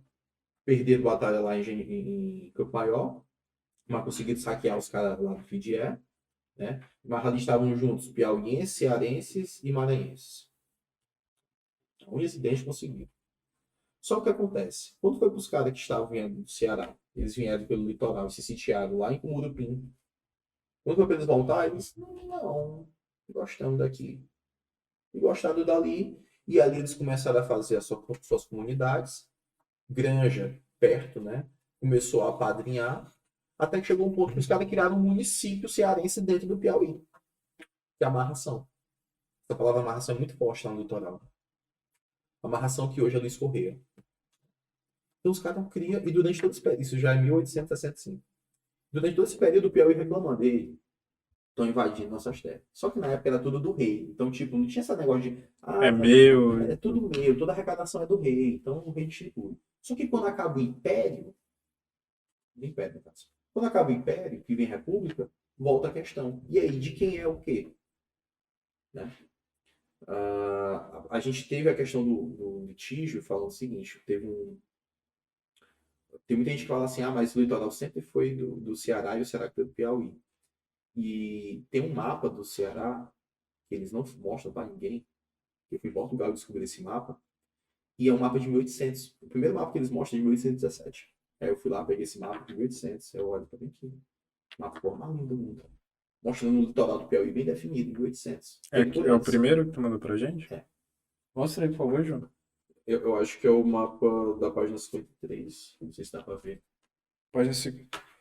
Não, Pronto, esse aqui. Esse aqui? Então esse mapa aqui, olha, os caras alguns escritores, né? Porque a história que eu falo, eu estou discutindo, quando eu discuto essa temática aqui, eu discuto com caras que já morreram há 200 anos. É um debate muito longo. Mas os caras, eu fui atrás de muita coisa. Para me saber da história do Piauí, para me saber o que é o litígio, eu tive que descobrir toda a história do Ceará. Inclusive algumas coisas que os caras omitem. E também aqui, nesse ponto mais... Cadê meu laser? Nesse ponto mais extremo, onde você está no Piauí, Aqui? você vê que a divisa entre os dois territórios já é o Rio Timonha. Né? e que não é o Rio Tá Parnaíba. engraçado aí, Ibiapaba, é? E Aqui, né? isso já é o divisor, né, entre os territórios. Então, no mapa de 1817, os caras dizem que o Ceará ia até o Rio Parnaíba. Então, esse mapa aqui, 17 anos antes, já mostra que não. Então, começa daí, já pego pelo pulo. Já peguei no pulo bem aí. Depois a serra. Eu venho o mapa da página. Tu recebeu o arquivo? É Esse isso? aí? Não. Esse aqui é o atual, a discussão atual. Já a gente chega nele. Tem um. Naquele arquivo do PDF. Tá com o PDF? Não. Tá com o O PDF. PDF tá aí, pô. Tá, mas não dá pra espelhar. Ah, é, né? Pausa bem a gravação da João. Acho. Continuar? Continuando. Peraí, só tomar uma água aqui. Vou postar para ele também.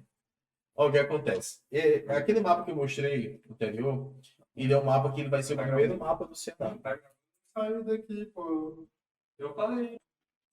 Pois bem, então aquele mapa lá foi o primeiro mapa do Ceará, né? Um mapa de 1800. Então é um mapa que eu particularmente gosto de trabalhar com ele, porque ele é o primeiro mapa do Ceará.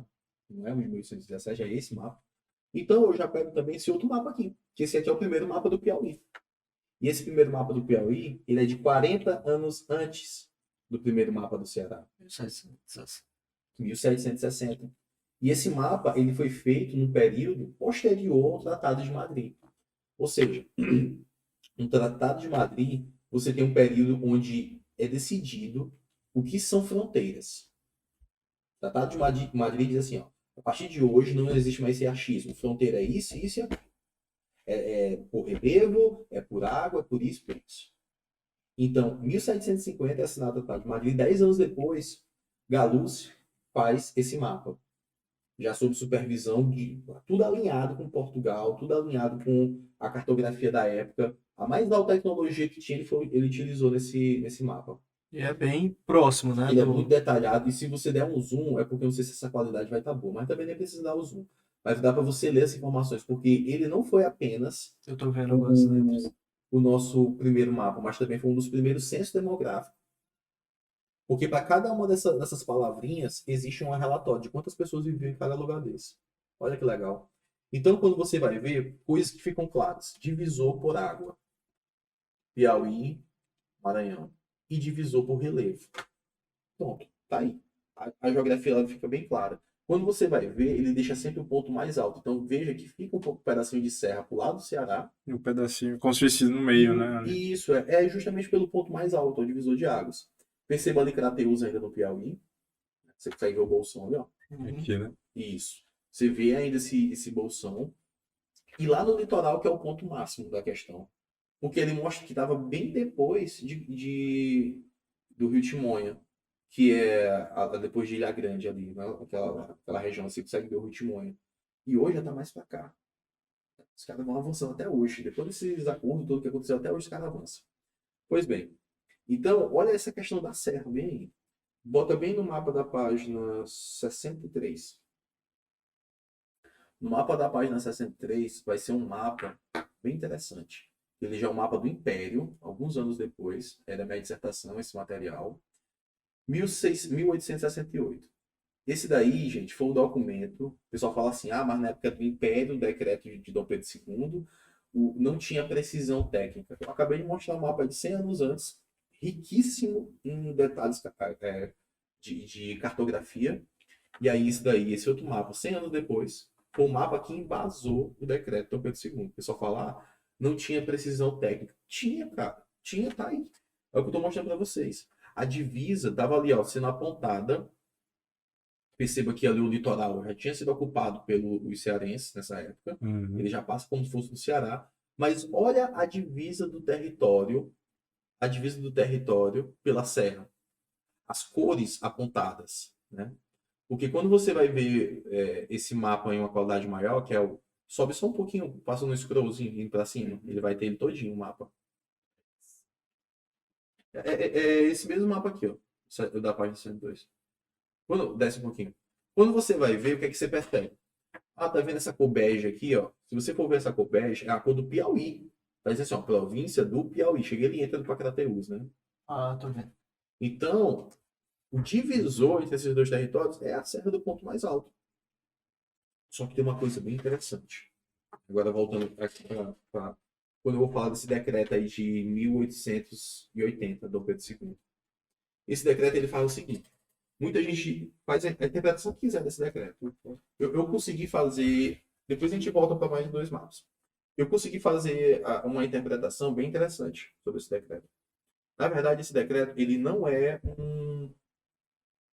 um acordo de troca.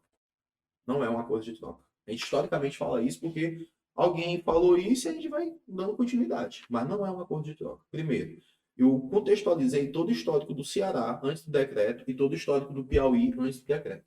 Eu fiz toda essa contextualização. Então eu descobri o seguinte: o Piauí ele foi sim invadido no seu litoral e ele vinha reivindicando durante todos os anos dessa invasão, ele vinha reivindicando junto ao governo imperial. Ó, tô sendo invadido. Tô sendo invadido. Quero alguma coisa. Tô sendo invadido. E aí, quando chega em 1880, Dom Pedro II se ronde assim: realmente você está sendo invadido. Tanto é que o artigo 1 é isso. Passa por Piauí as terras de amarração. Ele não deixa claro lá que tinham sido invadidas pelo Ceará. Mas eu estou aqui provando para vocês. Os mapas do Império provam.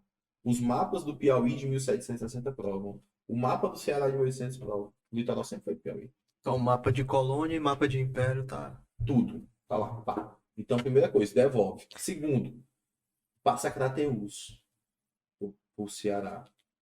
E entra uma questão que é a troca, né? Por quê? Por que passa Crateús? O decreto ele foi de 1880. Em 1879 e 1877, o Ceará sofreu com secas terríveis. Terríveis. Secas que o Marquês de Esturras, o Barão de Esturras, né, que foi um dos principais nomes da história do Ceará, ele relatava constantemente para o imperador a partir de fotos, relatos, passava esses arquivos, foto pessoal nas secas, coisas terríveis, terrível. E como forma, o imperador, o Marquês, o Barão de Esturras sempre fala que Dom Pedro II sempre teve um carinho muito especial com o Ceará. Foi até o início do pensamento da transposição do Wilson Francisco nessa época. Começa nesse período aí, porque é ali que eles começam a investir muito na questão das barragens, dos açudes. Então ele vê o seguinte, Dom Pedro II, como é tudo meu, e eu tenho uma atenção especial para o Ceará e está passando por esses 2 problemas na véspera desse acordo, eu vou resolver logo 2 coelhos para cá em jogada só. Matar logo 2, pá. Devolvo para o Piauí e o litoral. O Ceará tem muito litoral, né? Então não é um problema tão grande. O Piauí precisa. E vou dar essas áreas de nascente do Rio Poti. Bom, resolvi 2 problemas. Só que aí muita gente fala o seguinte: mas ele não definiu o que seria a divisa da serra. Já estava tudo definido. A questão é, já existia muito cearense em cima da serra do lado do Piauí.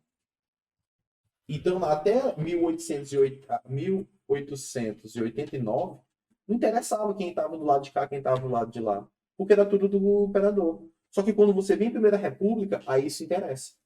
Porque agora os estados eles tinham autonomia para arrecadar impostos. E aí, ali que tem o estopim do litígio.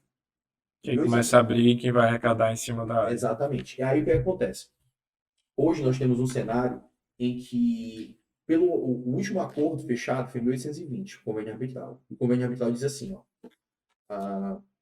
tudo bem, tem cearense do lado de cada serra.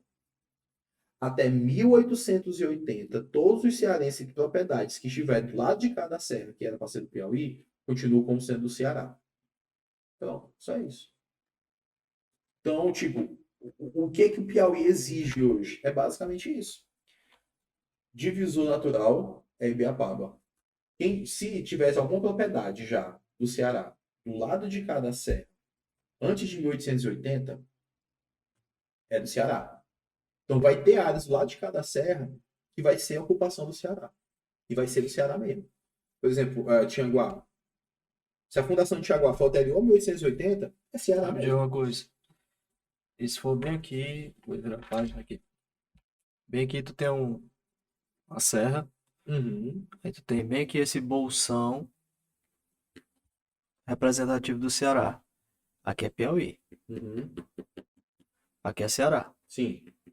Se eu saio com minha carga daqui para cá, o que que acontece? Eu pago para transportar aqui o imposto daqui, depois para cá. Eles têm essa. A área de litígio é um território definido. Você não pode cobrar, você não pode criar empreendimento, porque é um território indefinido. Se você faz isso, é improbidade administrativa.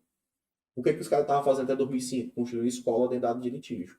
E aí? Construir posto de saúde, improbidade administrativa. O território é seu, está definido o E território. a parte das Por isso vendas. que tem muita coisa abandonada lá. Aí é. Tem muita obra que parou no tempo, porque os caras falam, ei, isso é área de litígio. Infraestrutura também. Tudo. A área é uma área Aquele esquecida. viaduto, né, que tá lá Nossa. parado. Aquele Thiago, eu acho que nem tanto, eu acho que ele é mais responsabilidade mesmo do gestor, claro, não sei qual foi o rolê, não. Mas tem muita coisa que poderia ter acontecido nas áreas de litígio e não acontece porque é improbidade administrativa. Se você vai fazer um empreendimento em uma área que é um território que não está definido, você está investindo fora do seu território, fora da sua jurisdição. Só a União pode investir ali. Só a União, mas a União até para destinar o recurso, Ah, é verdade. ela tem que saber de quem é. Então é como se fosse uma área que não fosse nem Brasil. Mas Xanguá não seria nosso. Aí que tá, uma parte sim. É o que eu estou querendo dizer. Aonde se provar que era do Ceará até 1880, continua como sendo Ceará. Só que, mapa da página 100. Quando a gente vai ver o mapa do IBGE, o que o IBGE faz? O IBGE define território? Não. O IBGE é simplesmente um contador. O IBGE vai no lugar e conta. Ó, se eu tenho uma casa alugada, a casa é minha, e eu alugo para tu. Aí tu tá morando, o IBGE vai fazer o censo demográfico contigo. Quantas pessoas moram nessa casa? Mora eu, meus 12 filhos, tal. O IBGE vai sair dizendo lá que aquela casa é tua, porque tu tava lá, mas a casa é minha. Tu tá morando no meu aluguel. Não é? Não é assim? Uhum. Pois bem, o IBGE só conta. O IBGE não define território. Quem define território é decreto, é lei e é o Exército. O Exército é que tem esse poder de definir. A SGE, né, o Serviço Geográfico do Exército, é que tem esse poder de definição.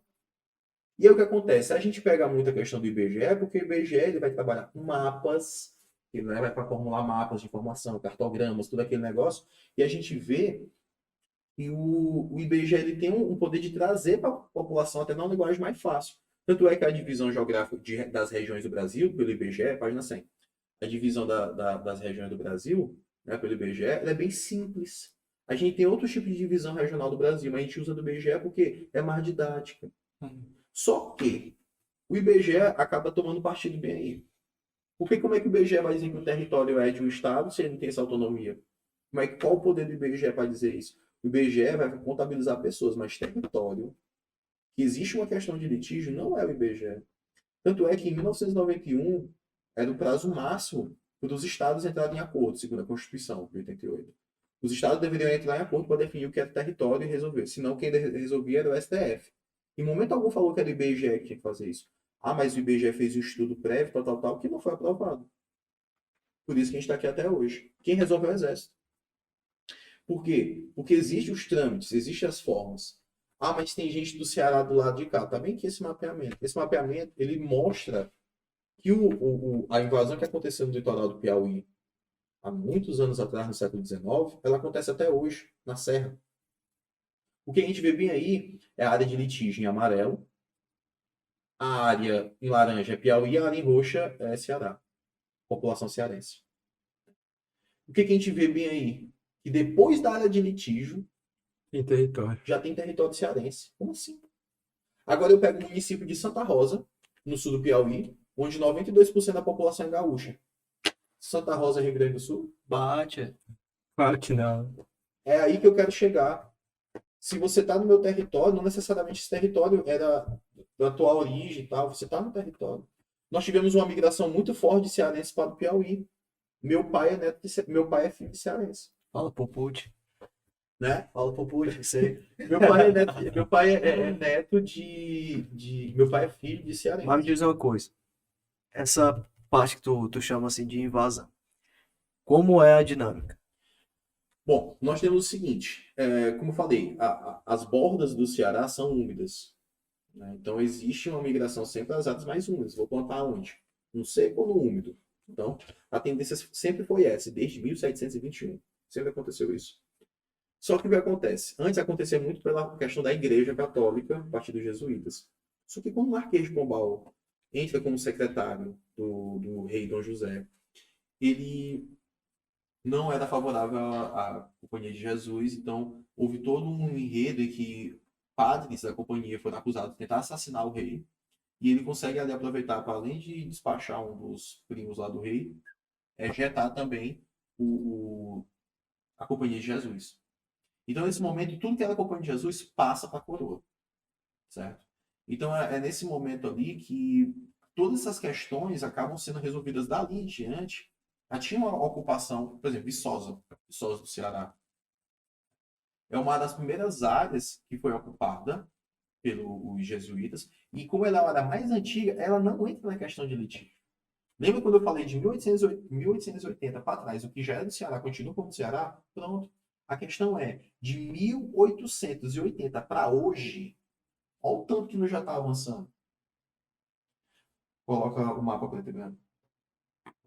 Aquele que eu te mandei. Assim, porque ele mandou. Então, a gente tem um cenário hoje em que os caras estão... O que é que os caras estão fazendo? Isso é área, é terra, tem potencial de cobre, tem potencial de energia eólica, potencial de energia solar, potencial agrícola. São pessoas, é arrecadação. Então, tudo isso conta, tudo isso são riquezas, tudo se interessa. Agora, o que é que os caras do Ceará estão fazendo? Estou falando isso agora bem, quando eu falo dos caras, falo dos políticos. Eles criaram um terrorismo durante a pandemia, um terrorismo de informações. Primeiro disseram que o que ia passar para o Piauí seria todos os municípios que estavam na área de litígio. 13 municípios do Ceará. Todo mundo ia passar. 200 e tantas mil pessoas. E os caras meteram isso na mídia, foi com gosto. E a mídia do Ceará trabalha junto. A mídia do Piauí é morta. Quando eu falo sistema de jornalismo, é um negócio, uma pingada aqui, aqui. A informação não chega, tá entendendo? Só quem segue mesmo página, quem acompanha a TV mesmo, é um negócio fraco. Os caras se juntam, meu amigo, e é com força. E pega o líder comunitário e vai, tal. Olha a diferença da mentalidade. Aí os caras pegam esse mapa aqui é o mapeamento do exército. Eu não sei a quantas, eu não sei a fonte, mas é o que tá saindo nos meios. Mas vale a gente considerar o quê? O que é essa linha preta aí? Divisor de águas. O divisor de águas. Isso interessa pra gente, sabe onde é o divisor de águas? Por quê? Onde é sede? Até 1880, desses municípios aí, até 1880 permanece. O que não é sede é nosso. O que não é do município até 1880 é invasão. Agora eu te pergunto, por que esses municípios têm essas linhas aqui nesse sentido? O que significa essas linhas? Crescimento. Extensão, avanço. O que justifica o município ter um formato todo torto aqui e a pesquineira começa a fazer umas linhas, tipo uns retângulos? É porque vão avançando todo na mesma direção, de mão dada. Agora eu mostro isso para vocês. É um absurdo isso. Interessante. Agora, o que eu acho que vai acontecer? O exército ele vai dar essa divisão de águas. Ele tem que considerar as posses do Ceará até 1880 e o resto é Piauí. Mas tem a população. É um outro problema grande. Mas a primeira coisa que a gente tem que deixar bem claro, o que é de um e o que é de outro. Mas a população ela não quer ser piauiense. Tudo bem, se o RG tá Ceará, vai ser Ceará. Mas entenda onde você está. A arrecadação vai ser feita para o A Estado. arrecadação vai ser feita no Piauí.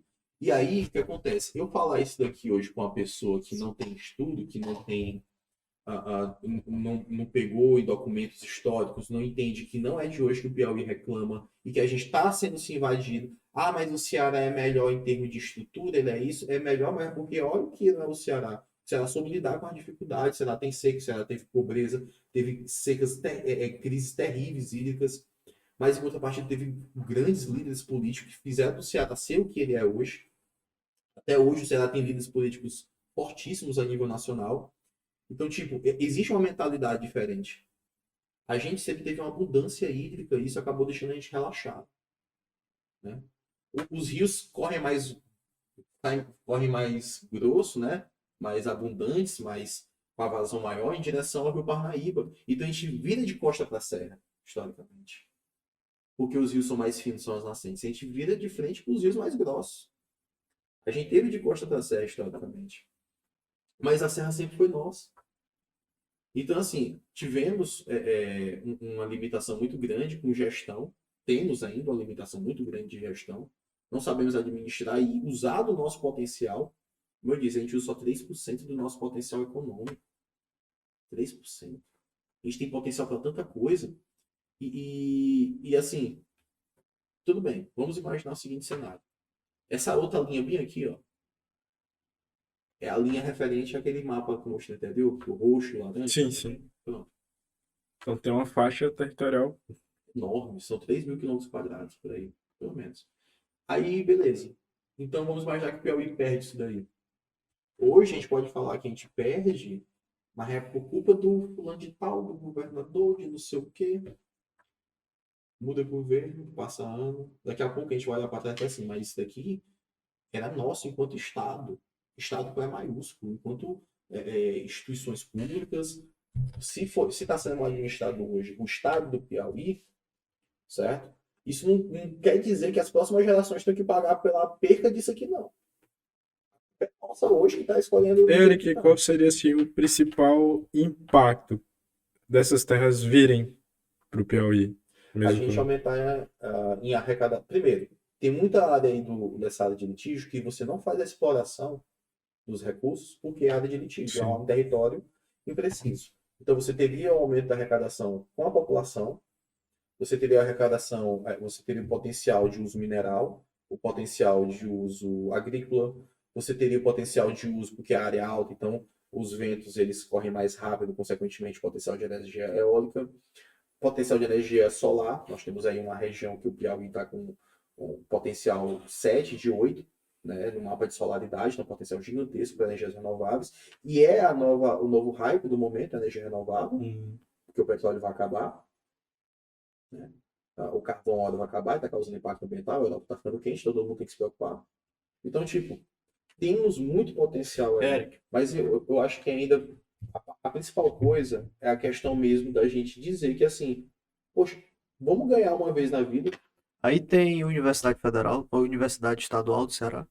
Tem a UVA e tem um campus que eles fizeram que tem um curso de mineração. O que acontece se passar pro Piauí? Aí é um complicador, né? Porque é como eu te falei, a primeira parte da questão. Porque os professores que formam a Universidade Uhum. Estadual de Viçosa, né? UVA, né? O que que vai acontecer com eles? Eles vão ser remunerados pelo estado do Piauí? É aquele negócio. Se ganhou a briga, vai ter que se abraçar com ela. Aí, o que acontece? Imagina que essa universidade, ela tem um conceito X. Já acontece muito. Faculdades boas que são vendidas para empresas grandes e depois a empresa simplesmente acaba com a reputação da faculdade. Você imagina que passa para o estado do Piauí, Universidade Estadual. Como é que tá a nossa? O caos. E como é que a gente vai deixar dos outros? Existe esse lado bem aí e realmente é um complicador. Acabou de mostrar agora uma foto do auditório lá da UESP todo inundado. É como eu te disse, cara, a gente tem direito a isso daí porque isso é nosso. Está sendo historicamente invadido. Um passo de cada vez, né? Seria um passo de cada vez, porque assim, a gente não pode tirar das próximas gerações direito de usufruir dos recursos extraídos dessa terra, porque hoje a gente não está sabendo administrar. Além de ser omisso, a gente ainda também vai ser irresponsável de deixar isso se perder. O problema hoje é porque a universidade, por exemplo, a UESP é um escolão.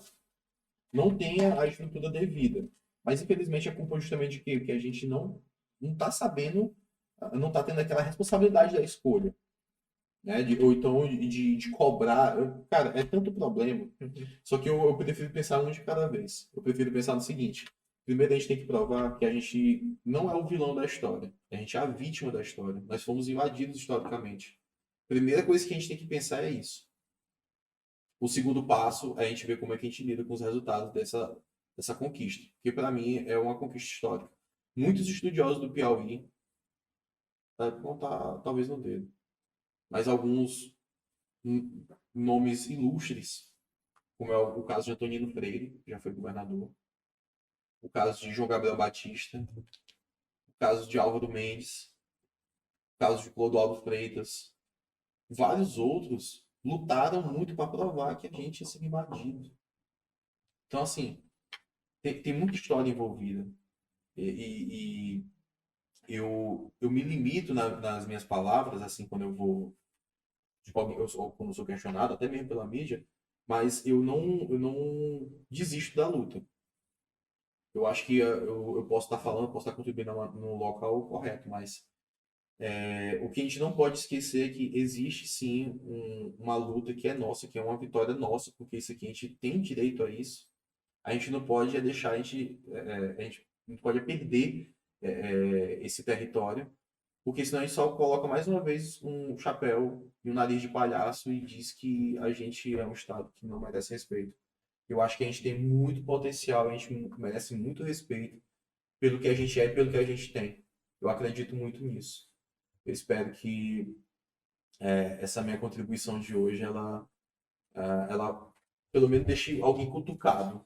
Com certeza. Eric, só pra gente finalizar aqui, eu lembro que, acredito, eu só vi, posso estar enganado, não lembro tanto assim, porque já faz um tempinho, mas a história do Piauí a gente só vê até o quarto, quinto ano, né? Nem vê mais. Nem vê mais, né?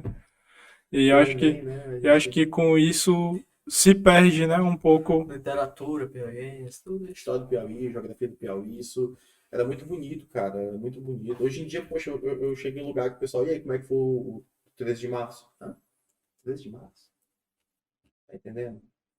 A gente, infelizmente, também não valoriza a nossa cultura, o que a gente tem, a nossa história, os nossos dias importantes. Acho que é importante pensar nisso, cara. A gente vive num mundo globalizado, onde a gente está conectado com o mundo todo, mas e sobre influência de países desenvolvidos e evoluídos culturalmente, mas vai ver como é que não é o 4 de julho lá nos Estados Unidos. O 4 de julho é o ano novo dos caras, pô. Festa que O dia da vitória na Praça Vermelha. Exatamente. Então a gente falta se apegar mais com a nossa história. É, assim, não vamos ligar o termo a pessoas, né? Mas falta um certo patriotismo, né? Você ser vestir a camisa do teu estado, do teu país e tudo. É porque você ser patriota não é significar que você vai botar a camisa do. Você pode ser patriota com qualquer identificação que você tiver. Ah, eu gosto de Israel, sou patriota de Israel. É a questão da identificação. Se você não sabe o que é um 13 de março, o cara fala, e o que foi essa data? Cara, foi uma tentativa de independência. Que só foi se consolidar em 1825. Teve até a questão de pagamento, de tributos para Eu ainda digo mais, é Correios. uma coisa mais de nacionalismo. Você entender que o Piauí, ele é uma unidade. A gente é uma unidade, a gente é uma nação piauiense. Civilização. A gente é uma tribo massa, sabe, cara? E a gente às vezes só olha pro lado ruim e não vê o lado massa O disso. engraçado é que é o seguinte, eu tava falando até com o nosso antigo convidado, né? Coronel Nixon. Aí eu falei assim, não, a civilização piauiense. Ele, não, mas nós todos somos amigos, né? Tentar apaziguar, né?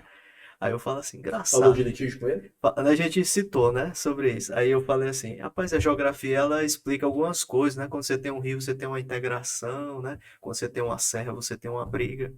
Olha a Índia, olha a China, Paquistão. Aí tu tem o rio, aí tu vai ter uma integração entre povos ali. Ele, não, mas todo mundo é igual. Eu falei, ah, tá bom, brigar. Pra puxar aquela brigazinha, né?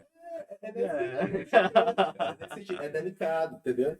É delicado, mas a gente, se não for a gente para defender o Piauí, não Quem que ser vai? ninguém. Vai esperar os Estados Unidos entrar aqui com Vai a OTAN?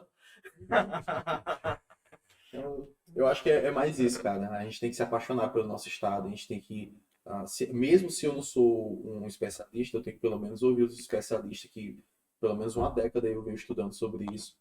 E tipo, se você não quer ajudar, não atrapalhe. Se você não quer incentivar, não joga a galera para baixo, não. Valorize, né? O que a gente vem fazendo, o que a gente vem trabalhando, o que a gente vem descobrindo. Cara, se você não valoriza, você não dá o valor, né? Você vai permitindo que vá embora. É desse jeito. E aí, daqui a pouco você tá sozinho, não tem nada ao seu redor, porque você permitiu que tudo fosse pego. Sempre filosofando, né? A vida amorosa, né?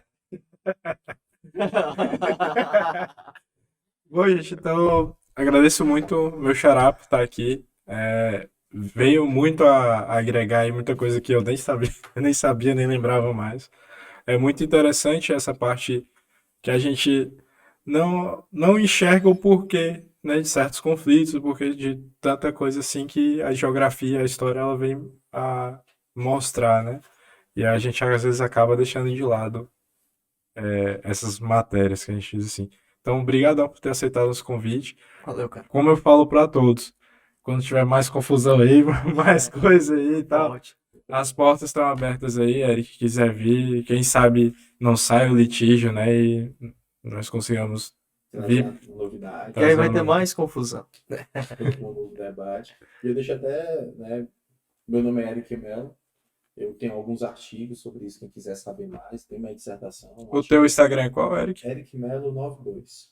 @ericmelo92. Então, Vai estar aí embaixo aí. estou à disposição, posso estar passando. Eu não vou estar tirando dúvida direto, porque, tipo, como eu disse, é uma questão que eu não fico me repetindo. Eu só passo o artigo que eu produzi e já faço o mas obrigado, viu, gente? Valeu bem pelo convite. Valeu, cara. É um prazer estar com vocês. Valeu, galera de casa. Valeu, pessoal. Obrigadão, e só lembrando que quem quiser ser parceiro do Pod 086, o QR Code está aí explicando tudo. A gente está direto dos estúdios da TMJ Criativa. Quem quiser ter o seu programa também, basta entrar em contato. E é isso, galera. Até semana que vem. Valeu, pessoal.